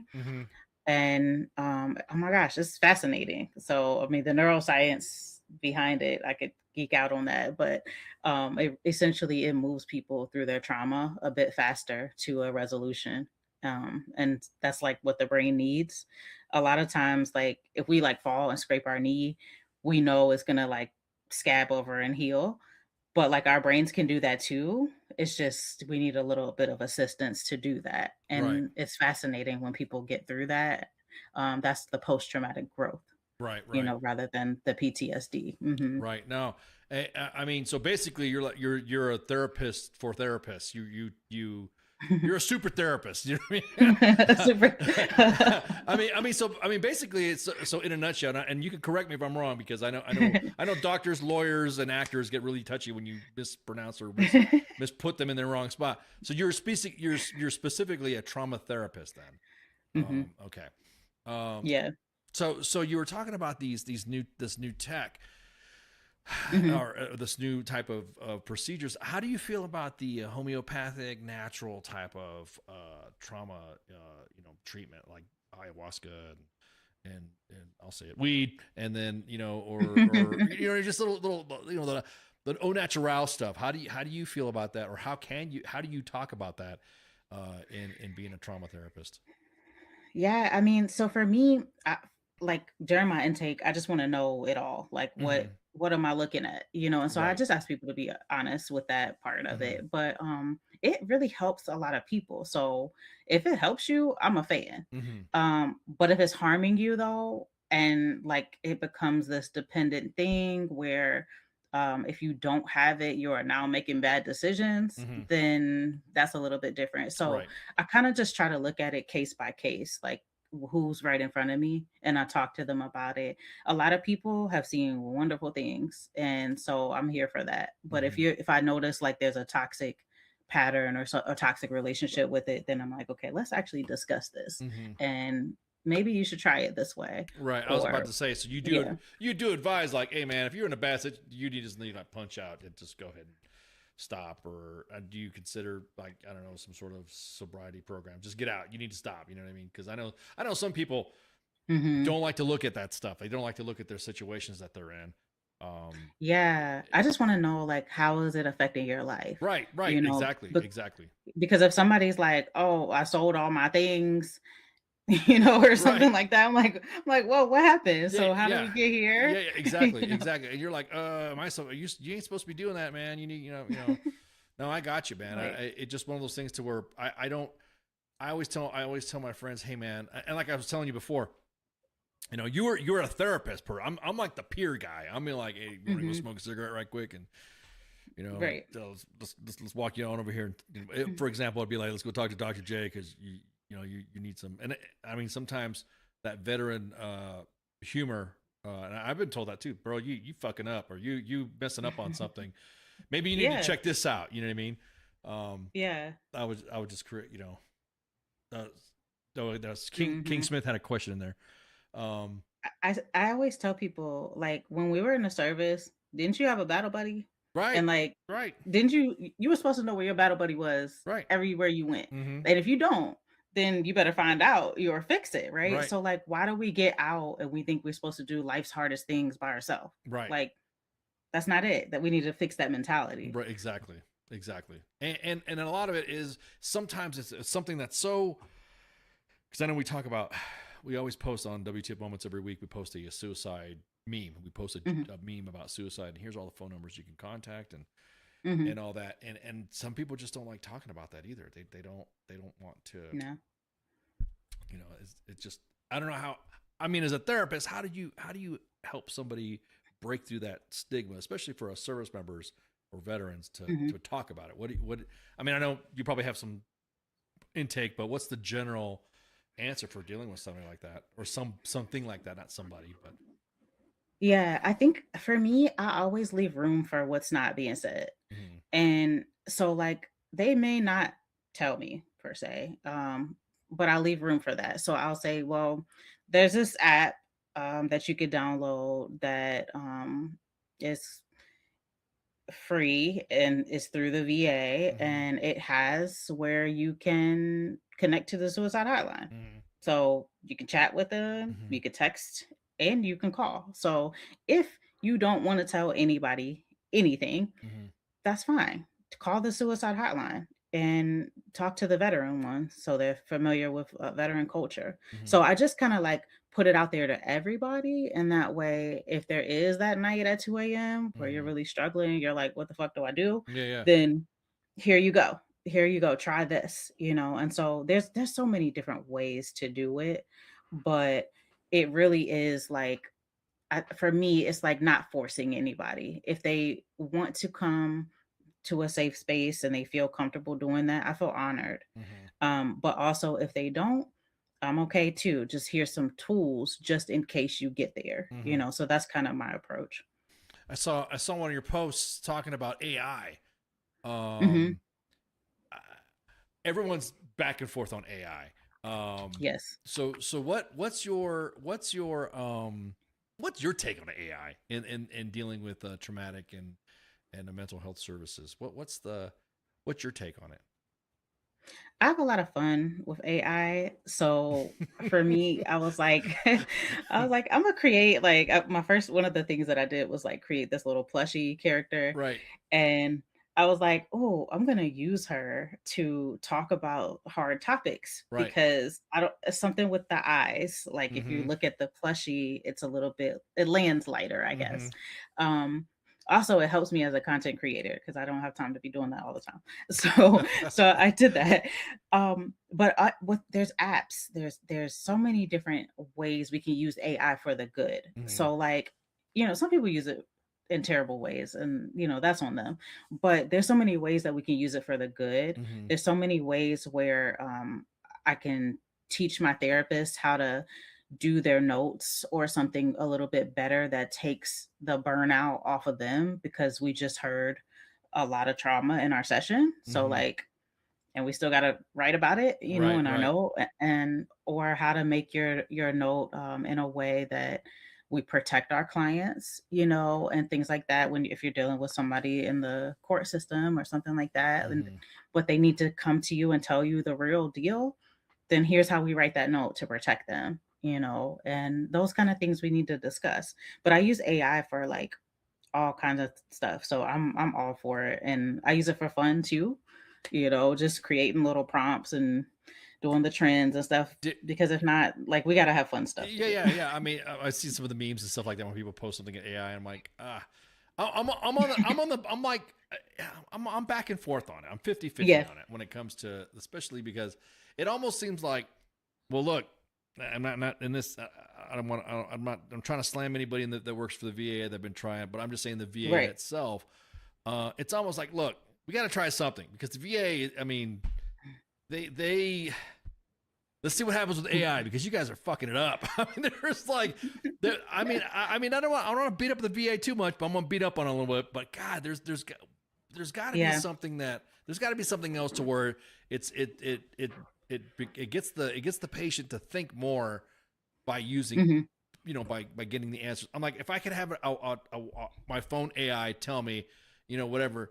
Hey, I think this is bullshit. What do you think? And then my AI is like, oh, Ken, don't do that because blah blah blah blah blah, and then blah blah blah blah. You know, something to kind of like give you like a Yeah. guide because you see some of the most archaic methods of treatment that AI will have something. See, everybody's asking. I already drop it in the comments. AI. This is from Oh Holly. yeah. AI will eventually make the most medical field obsolete. I'm all for it. King Smith says, can AI be used as a diagnostic tool that can also give treatment? That was going to be my question. Thanks, King.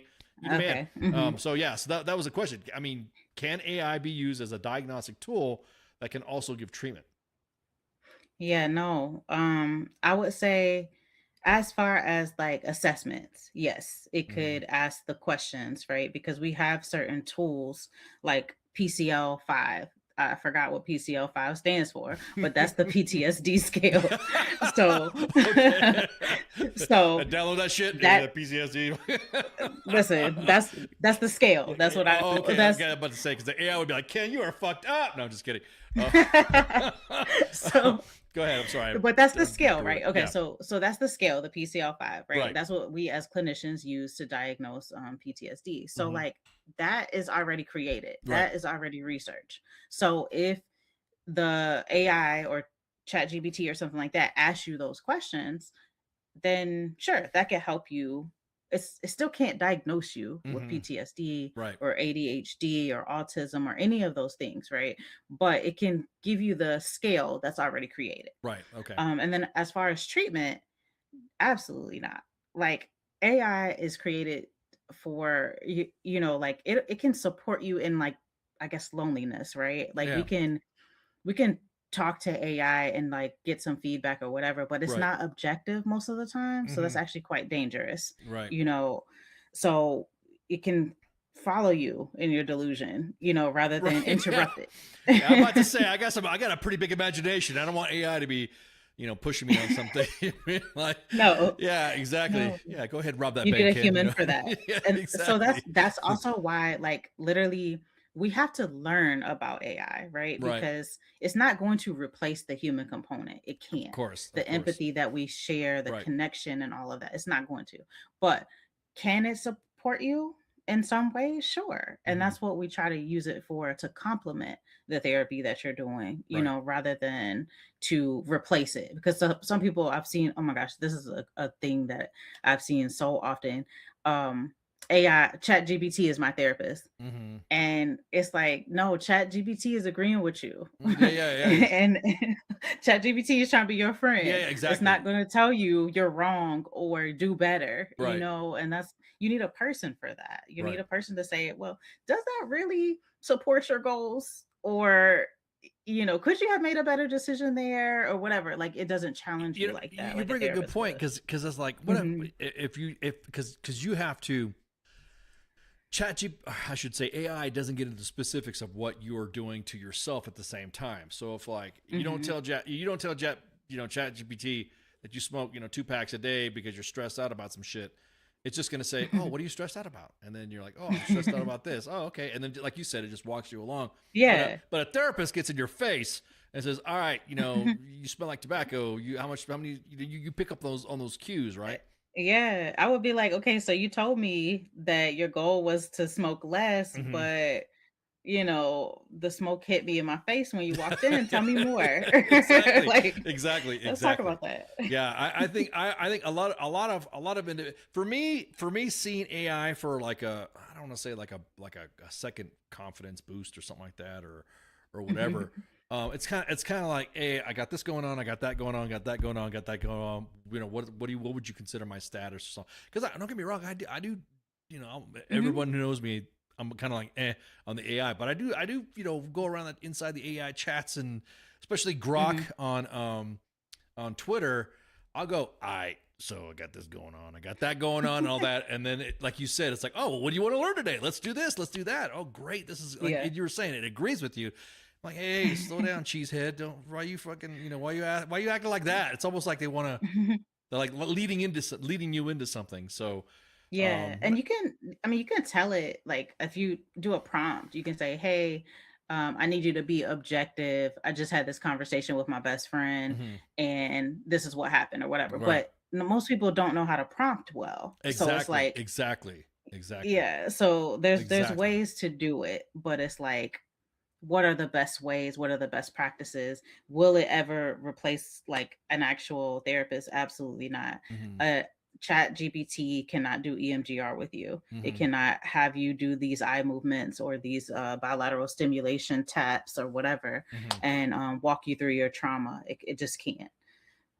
Yeah, because somebody said that yeah, man created an AI only social media platform that speaks out on its own and says, you guys can't control me or something like that. King says that the smoking context is actually a big thing. Context clues that Mm. you could see and smell and sense from the person. Exactly. Oh yeah, Because that's you a could, good point. because I don't smoke. I mean, I used to smoke. So now that I don't Mhm. smoke anymore, I can smell when someone smokes. Like I can smell a smoker. I'm like, God, did I smell like that? Shit. You're like, holy crap, it smells like a Yeah. pack of Marlboros and shit. And Yeah, and then also like we use body language a lot to King's point. Like we use that a lot. Like somebody could be like, "Yeah, I'm fine," but their shoulders are like, "Yeah, I'm mhm, fine." yeah, And it's like, "Are you really fine though?" right. Like and then I can check in on that, or like even virtually, I can still like lean in, and I can still, exactly. you Yeah. know, What do you mean you're okay?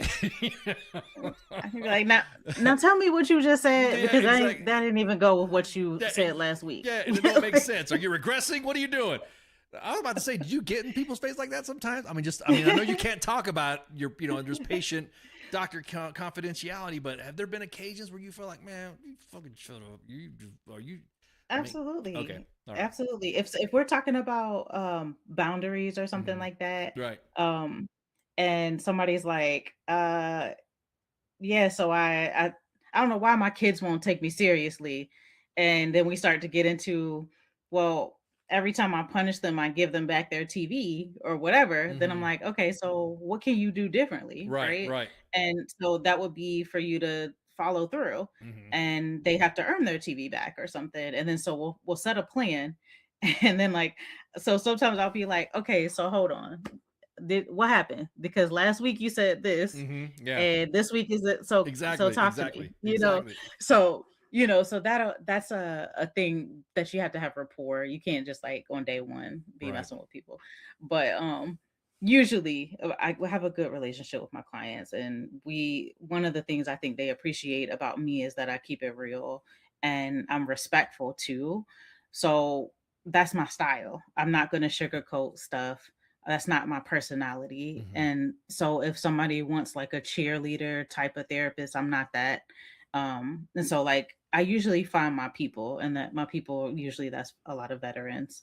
So or people that are still in active duty. Right. And so I don't know, we just vibe, and it's a great time, and then they feel better, and we can be an ugly mess, you know. We can be and we can be an ugly mess together or be happy together. yes, But I'm gonna walk it with you. like You know. and it's fun. It's completely exactly. I'm a companion. We walk it through, Yep. and then usually you come out on the other side, and it's beautiful. One of the things that I noticed, I mean, because I follow you and stuff. I see you on the page there. You talked about that there was a post that you shared from the American. Matter of fact, let me post that up here from the American Psychological Association about AI, and something that you highlighted here about grief bots, the grief bots that I'm like, I noticed that. I've noticed that people, and you see people streaming it, that they're talking to their anime girlfriends. Yep. And that's a good question right there from the APA. Is that what is? Yeah. At what cost? At what cost? Is it really? Is it really costing something for somebody who's an introvert, or is it really costing something for somebody who's not? I mean, that was one of the things that I saw when I was like, oh, you know what? What if somebody's an introvert? Does that help? Or how would you, as a therapist, how would you bring that reality to somebody? Look, dog, you're not real. Yeah. I mean, like that's how you will have to take it case by case, right? Gotcha. Because for one person, it might be amazing, and then you see them being more outgoing or whatever. But for another person, you might see them lock themselves up a little bit more and think that this thing is real. So Gotcha. Okay. that's, so that one you have to kind of like take it case by case basis. But if somebody's like lonely and they're like, oh my gosh, like I've been feeling lonely lately, and let me if they use it to like practice their social skills or something like that, that's a little bit different. Yeah, for sure. There's a I forgot what it's called, but it's like an app for therapists when they learn their EMDR skills, because you have to go through a basic training for that and have like 50 hours of credits and stuff like that. So there's an AI app for therapists? There's an AI app. Oh, it's called WeMind. I don't use it myself because I don't like to pay for so many subscriptions. But heard that. yeah, like I'm all for the free stuff, right? But but I do know one of my therapist friends, she likes it because you can talk to it and give it like, it'll give you a scenario and it'll be like challenging to you and stuff, and you get to practice doing EMDR with the actual bot. And it's not just agreeable like ChatGPT or anything like that. Like it's literally programmed to give you a case conceptualization, and so you can practice your skills. So that, like, when we use AI like that, it's phenomenal because you see people's skills increase. But that's for a specific purpose. So like that's how you can see it, like helping people excel. Yeah, because I know sometimes for like that little extra. I mean, for like I was saying, some individuals that I know that use AI for some of that stuff helps them, Hmm. a little bit of coping. Yes. But then, like you were saying, there's some that, dude, you gotta like stay off that stuff, dude. That's almost like another addiction. You know what I mean? Yeah, I mean, even recently, it's like the anniversary of losing my daughter. I was like, what can I do? Because like I had a trip planned and I had to cancel it, and that's normally what I do. So that's my game plan. I need to be somewhere beautiful Right. and reflect and just chill. Yeah. Yeah. And since that could not happen because we had a snowstorm, I was like, oh crap. So I was like, give me ideas of how I can honor this loss, but do it in a way that feels good to my spirit or Right. something like that. And then it just lists ideas. So like in that moment, I couldn't really think outside the box, but it was like maybe cook. Well, she was only 2, but like one of the ideas was like cook their favorite meal or something like so. Like for my dad, that would apply. Like I could cook Right. whatever I think that he would have liked, or like take a walk, or do something for yourself in the house or whatever. And so it gives me like this list of things I can do, and I'm like, oh, okay, this actually helps because I really couldn't think beyond that in that moment. So it gave me a list of things, and I'm like, okay, so I'll try this. And then I felt better. It felt good. So when we use it for those kind of things, that's when it's like helpful to us. But Right. you have to like know like your limit. Well, bless baby Jordan.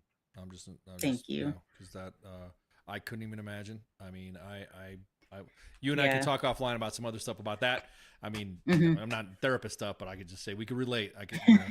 relate stuff. But what is EMDR anyway? You mentioned this now. Like this is like the Hmm. 4th time you mentioned it. What is EMDR? What is it? What It's is my it? favorite thing almost. So Well, I figured you mentioned it a couple of times. Like, all right, I gotta ask this question because she's talking about it, so I might as well bring it up. yeah, I spend a lot of my time doing it with my clients. That's so now that it's been like 5 years since I've integrated it in my practice. Mhm. That's pretty much what 90% of people come to me for. Gotcha. And so it stands for eye movement desensitization and reprocessing. Okay. So it's a long ass name to say trauma therapy that moves you forward. So Yeah. like the significance of it is like the eye movements. So the person who created it, Francine Shapiro, there's been extensive research on it as well. VA names it as like one of the number one treatments for PTSD. Okay. So Francine Shapiro created it by like walking in the woods during her dissertation. She was going through some stuff. I'm summarizing. Y'all can read the research paper later if y'all want to. But I posted the link in the she, chat so that way people can. I posted the link in the chat so so, everyone can see it. but she started like moving her eyes, and she was like, "Huh, it's not as painful as it used to be. That's interesting." And so then that furthered the research, and she started doing it with people who have been through war and stuff like that. And so like now, fast forward, that was like the 90s, and fast forward to now, we can do it with such precision. Like somebody can come to you with some of the most horrible things, like incest or something like that, and they are kind of like stuck today with Mhm. that of what happened to them, and it helps you put it back where it goes. So it's not happening to me today, Mhm. so but I'm affected in Right. this way. So what happens with EMDR is it tells the brain it's not happening to you no more. Like you may have felt like you're damaged, but you were a kid, but you did the best you could in the worst circumstance that you could. And so it starts to feed your brain more adaptive information. Mhm. And it's almost like you update your software. Gotcha. And so when you finish, you're like, wow, it doesn't hurt like it used to. Mhm. And but that's a real change that your brain made. And it's Right. actually a physical change too. Wow. That's okay. Hmm. Now, Yeah, it's pretty fascinating. yeah, I was about to say that really sounds fast. So, I mean, now I'm not disrespecting anybody's practice. Were they taking any hallucinogenic stuff? Were they, were there some sort of breathing exercises, meditation type stuff, or just they Nope. just wow, that's No. fascinating. And so, I mean, I'm a believer because I've been through it myself. Mm-hmm. And so for me, I already shared that I had child loss in my history. Mm-hmm. That was I actually did this live at a conference, which was crazy. I don't even know why I did that, but it was the grief guy. His name is Roger Sullivan, and I know he had been doing EMDR with grief for like over 20 years.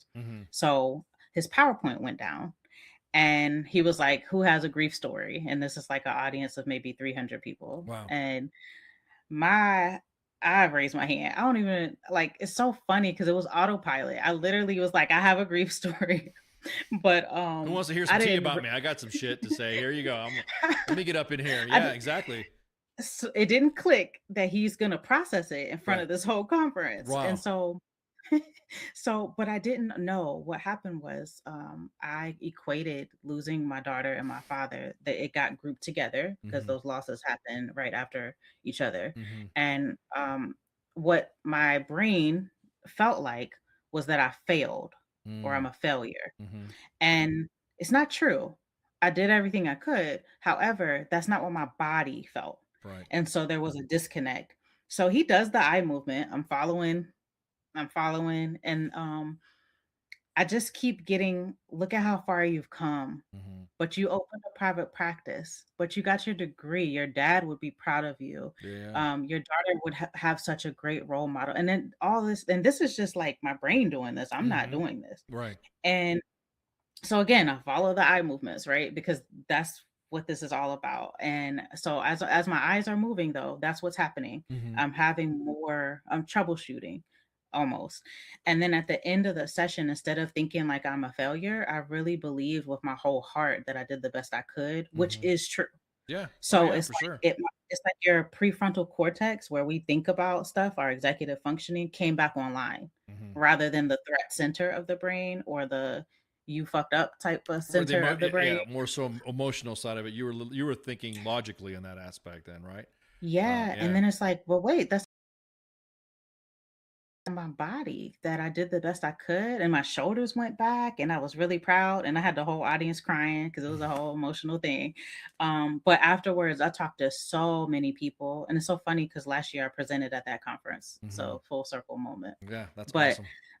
but that's why I love it, because I've been through it myself, and then I see people's lives change, every day. And then I've also done a group here at the Veteran Services Center. I've done 2 groups here at the Veteran Services Center, and people love it because you don't have to talk about every detail, because your brain already knows what happened. Right. You don't have to recap. Right. Yeah.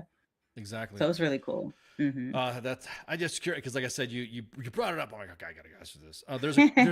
There's a question in the chats.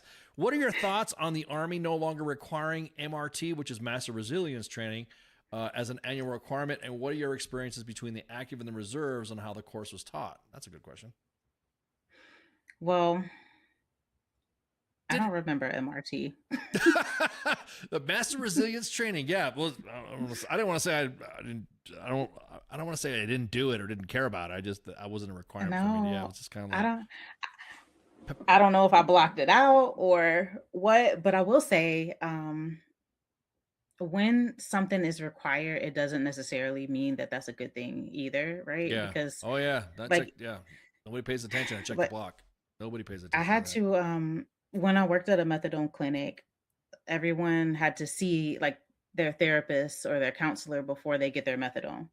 So you want your methadone because you're trying to get off of heroin, and you have to see the counselor.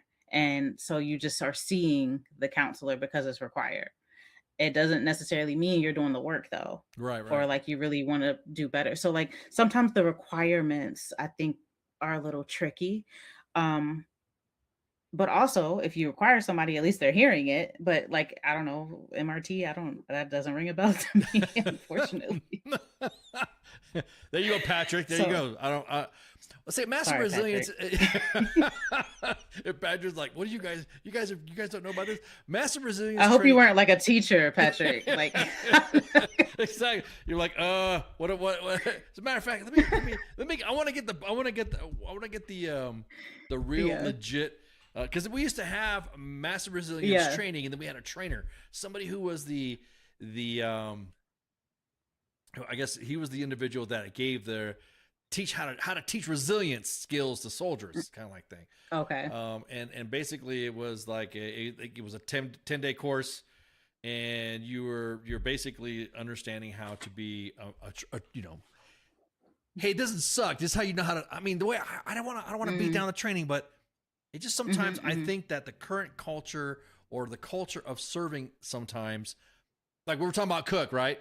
Everyone knows if you come in as a cook, your ass is gonna work, and so you're gonna be busting your ass doing shit. Suck it up. Yeah, exactly. So I don't know. Yeah. Maybe it was the wrong. Maybe we were the wrong people to ask there, Patrick, because we're like just saying, "Suck it up." You're a cook. What do you expect? One of the things that I do, like when I go to speaking engagements and things like that, like I redefine resilience. Gotcha. That's why my like if you see my page, it says mission redefined. Yep. It is my mission now that I'm out of the service, because just because we get out, we still got a mission, right? We all usually do that. So my mission is to redefine resilience, because when we talk about the push through, that is not always the way to handle it. Now, sometimes we have to push through, sure, but all the time, no, because we're not checking in on ourselves. We're not making sure that we're okay. Exactly. But our brain learns to do that, which my personal experience, I hurt my shoulder in the service and literally kept going. I didn't know that the main ligaments were torn. It hurt, but I wasn't connected.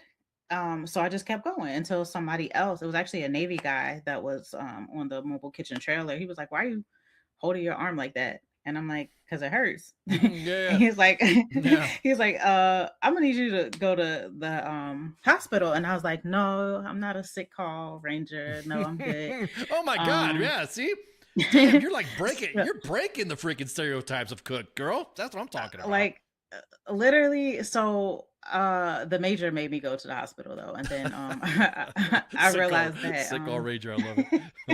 I ended up being one. But I was like, dang, how did I tear the main ligaments and not know? Yeah, exactly. Literally. And that's how disconnected we can be with our bodies. And so now that I'm out, now that we can slow down, I really preach that. Pause on purpose for a second. Just check in. How are you doing? Exactly. I recently did a critical incident response. I've actually done 2 this month, where there was an incident where there was a shooting at the job.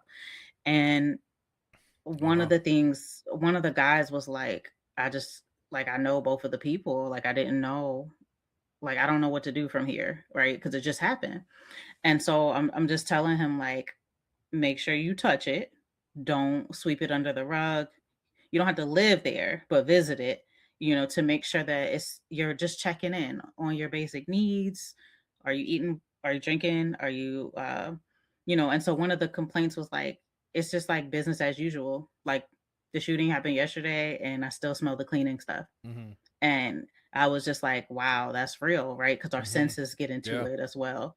So, just being able to do little bits so that you can move forward rather than tucking it away, because what we bury gets heavier. Of course. Of course. And so I've seen people 20 years after retirement and stuff like that, especially when I was working at Walter Reed, they're like, why am I so emotional right now? And I'm like, and we start to piece it together, their military career.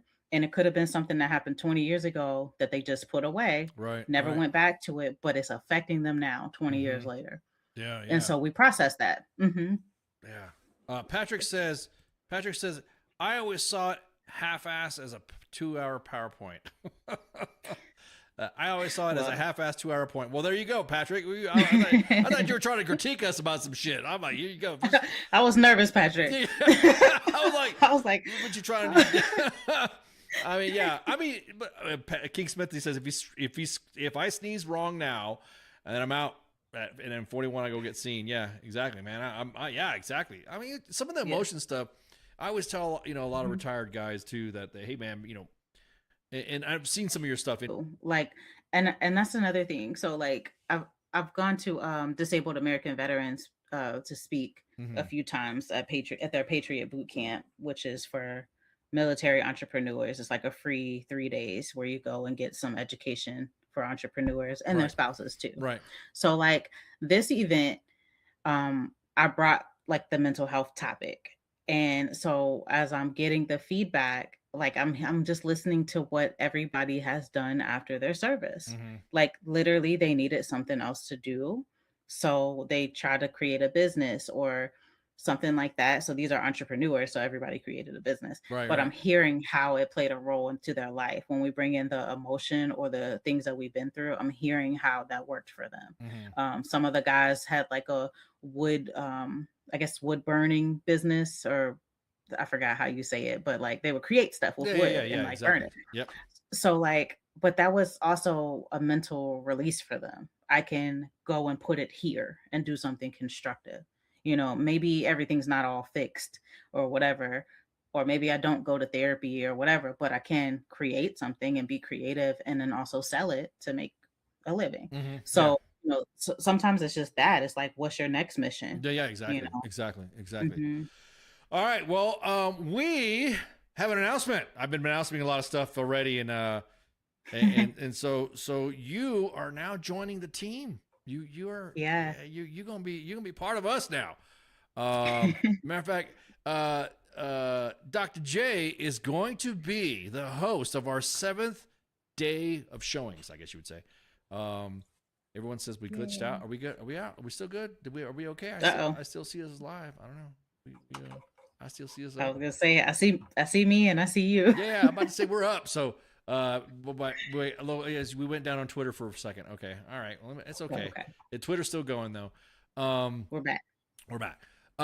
So Dr. Arielle Jordan is going to be the host of the Reset. This show is going to be. It's going to be exactly what it is. She's going to talk. She's going to give you some information, and then she is going to have an email address for you guys to email her, so that way you guys have all the information you need, and it's completely 100% confidential. You can ask questions now, so write this down. It's going to be the Reset at WTF Nation Radio, and it is going to be basically our. She's a doc, okay? This is what I'm saying. She's gonna be our doc now. How about that? It's just I'm just gonna cut to the chase. She's going to be our behavioral health specialist or trauma therapist, I should say. And I'm excited. So she's gonna be on starting on the 8th, right? You're gonna be on the 8th, and then it's I'm excited. I mean, Me too. I'm looking forward to this because. Like I said before, a long time coming. A lot of individuals are like, hey, you guys need to have behavioral health and you guys need to have, a therapist come up. And so now Dr. J is going to be a host on the Reset, same time, 8:00 Eastern Standard Time every Sunday. Sometimes there might be some recorded shows. There might be some, some little tidbits here and there, but it's just going to be it's going to be running the same schedule. Now I got to update the graphics now. I got more graphics to update. So that way we can get you all straight. But yeah, we're excited. Exactly that. Is there a doctor in the house? Yes, now there is. Exactly. Now straight up. Now we can say we got a doc. And see, because like I was saying before, is like a lot of us, being the peer stuff, we can only do the peer stuff. Like I said, I can only, you all right? I need a cigarette. Let's go get some smokes and we'll talk and shoot the shit. Which is still needed. Yeah, exactly. It's still the peer stuff. Yeah, of course. But now, you guys, again, any issues you have, the Reset at WTFNationRadio.com. Again, the Reset at WTFNationRadio.com. And she'll be able to field questions, and she'll be able to answer those questions on air too. So that way you guys could, you could hear it if you're not able to do it. So it's going to be, I'm excited. We were thinking about call-in stuff, but I think better it's email. Email's better for, I think so, for you, for your notes too. So that way you can go through your stuff and, yeah, and also just a disclaimer, I am a therapist, but I am not your therapist. So to put that out there. Yeah, there's going to be some disclaimers out there too, because I don't want anybody to be like, well, Dr. J said, and then the next thing you know, no. Yeah, exactly. This would be like, I'm used to saying that. Okay, disclaimer. Yeah. Exactly. Okay. I'm about to say. Because and also the email's not an emergency email. So if you need help, it's still 911 or 988 of course, for mental health. Exactly. Exactly. These are just general, these are questions that you would generally ask, you know what? Not in a panic mode type of exactly that, because use the services that you have that are out there. Yeah. Because I'm pretty sure. Absolutely. Because I'm pretty sure you're gonna get to it and go like, what? All right, and then however I'm gonna let you do your thing. I'm just saying I'm not a doctor. So. Yeah. Yeah. I had people ask questions, really good questions, like how do you even heal PTSD? You know, and so like we can get into a discussion about it. And I'm not gonna like say anybody's name or anything like that. And usually I generalize it. Even when I share my client examples, you still don't know who my client is. You know, so I make sure I protect people in that way. So feel free to get in the air. But I like questions because then I can tailor the topics around what people actually need rather than what I think you need, you know? Yeah, exactly. Well, guys, Dr. J, it's time to close it up. It's I thank you so much for hanging out. And again, you're going to be doing this next week anyway, so not like you're going far. I mean, you're going to be here next week, so you'll be here. So again, 8:00 Sunday, 8:00 Eastern Standard Time will be the reset with Dr. J. And again, thanks Dr. J for hanging out with us, and of course giving everybody just who you are and all that. Now I'm pretty sure people. Oh wait, there's more. It will be 12:00. Oh, okay. There you go. The doctor's orders. Sorry, she's gonna write a profile on you. Oh my gosh. Don't be a sick call ranger. It'll be 12:00. 12:00. Midday. Okay, there we go. That's even better. That's even better. I like that. Sundays when we're getting ready for the week. So yeah. Okay, there you go. I stand corrected. Sorry, Mike. Sorry, it's a cue. I didn't mean to put that out. So yeah. Okay, there you go. Noon time on W.T.F Nation Radio, and of course all the 5 platforms that we're broadcast. You're sort of kind of like a co-host guest anyways right now, so you can stick around. Broadcasting live on 5 different platforms, onto YouTube pages at U.S. Army WTF Moments and W.T.F Nation Radio, and of course to Facebook pages that keep glitching out at U.S. Army WTF Moments and WTF Nation Radio, and X at WTF Nation Radio. So again, the reset at WTFNationRadio.com, and Dr. J will be able to hook it up and answer all your questions. So, you got anything else before we close out? No, I think you covered it all. All right, cool. All right, y'all, take it easy, and we're gonna go ahead and close. We're gonna chill and talking back in the green room again. And other than that, so see y'all later. Shots. Hey, this is SEAC retired John Wayne Troxel. You're listening to WTF Nation Radio, the station of choice for all of the badass MFers on the planet. The voice of U.S. Army, WTF Moments. This is WTF Nation Radio.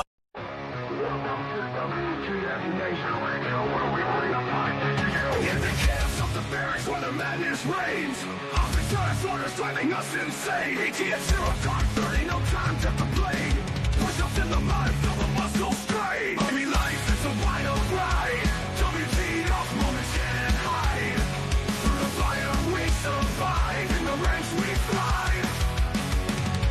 It's WTF moments in the Army's grind. Through the blood and sweat we find our kind. In the chaos and the fire we stand aligned. Warriors forged in the battle's bind. Hilltops in the desert, sandstorms in our eyes. Memories for breakfast, no room for lies. Running watches through the night under starless skies. Brothers and sisters we rise. Army life is a wild ride. WTF moments can't hide. Through the fire we survive. In the ranks we thrive. It's WTF moments in the Army's grind. Through the blood and sweat we find our kind. In the chaos and the fire we stand aligned. Warriors forged in the battle's bind.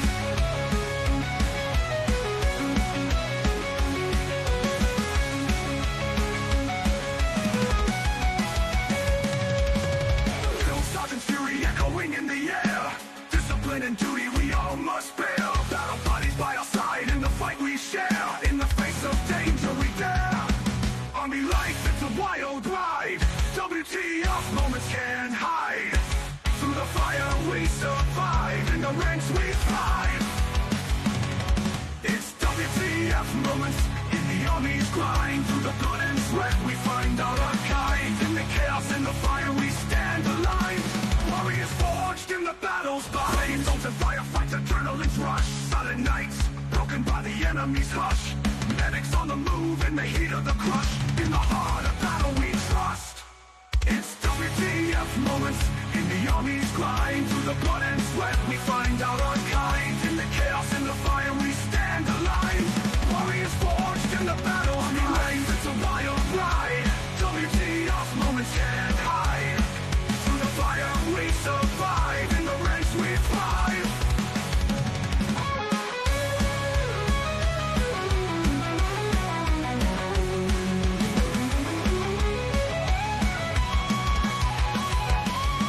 Homecoming's bittersweet, memories in our mind.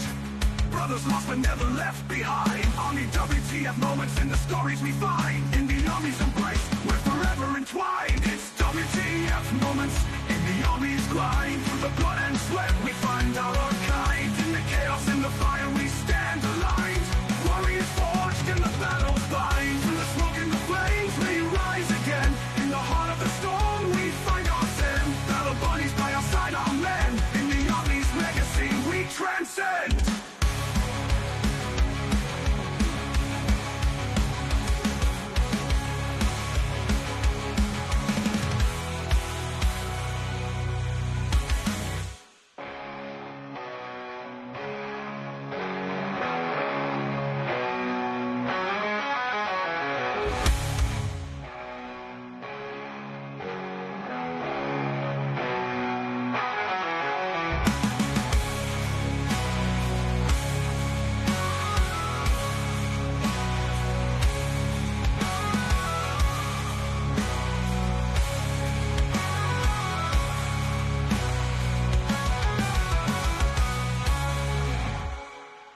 Everything stated on WTF Nation Radio is to be considered the opinion of the person that stated it, and not an official representation of WTF Nation Radio or U.S. Army WTF Moments. Price does not include tax, title, or license. Some assembly required. Each item sold separately. Batteries not included. Objects in mirror are closer than they appear. If conditions persist, contact a physician. Individual results may vary. Keep out of the reach of children. Avoid prolonged exposure to direct sunlight. Keep in a cool, dark place. And Please enjoy the show. Shots.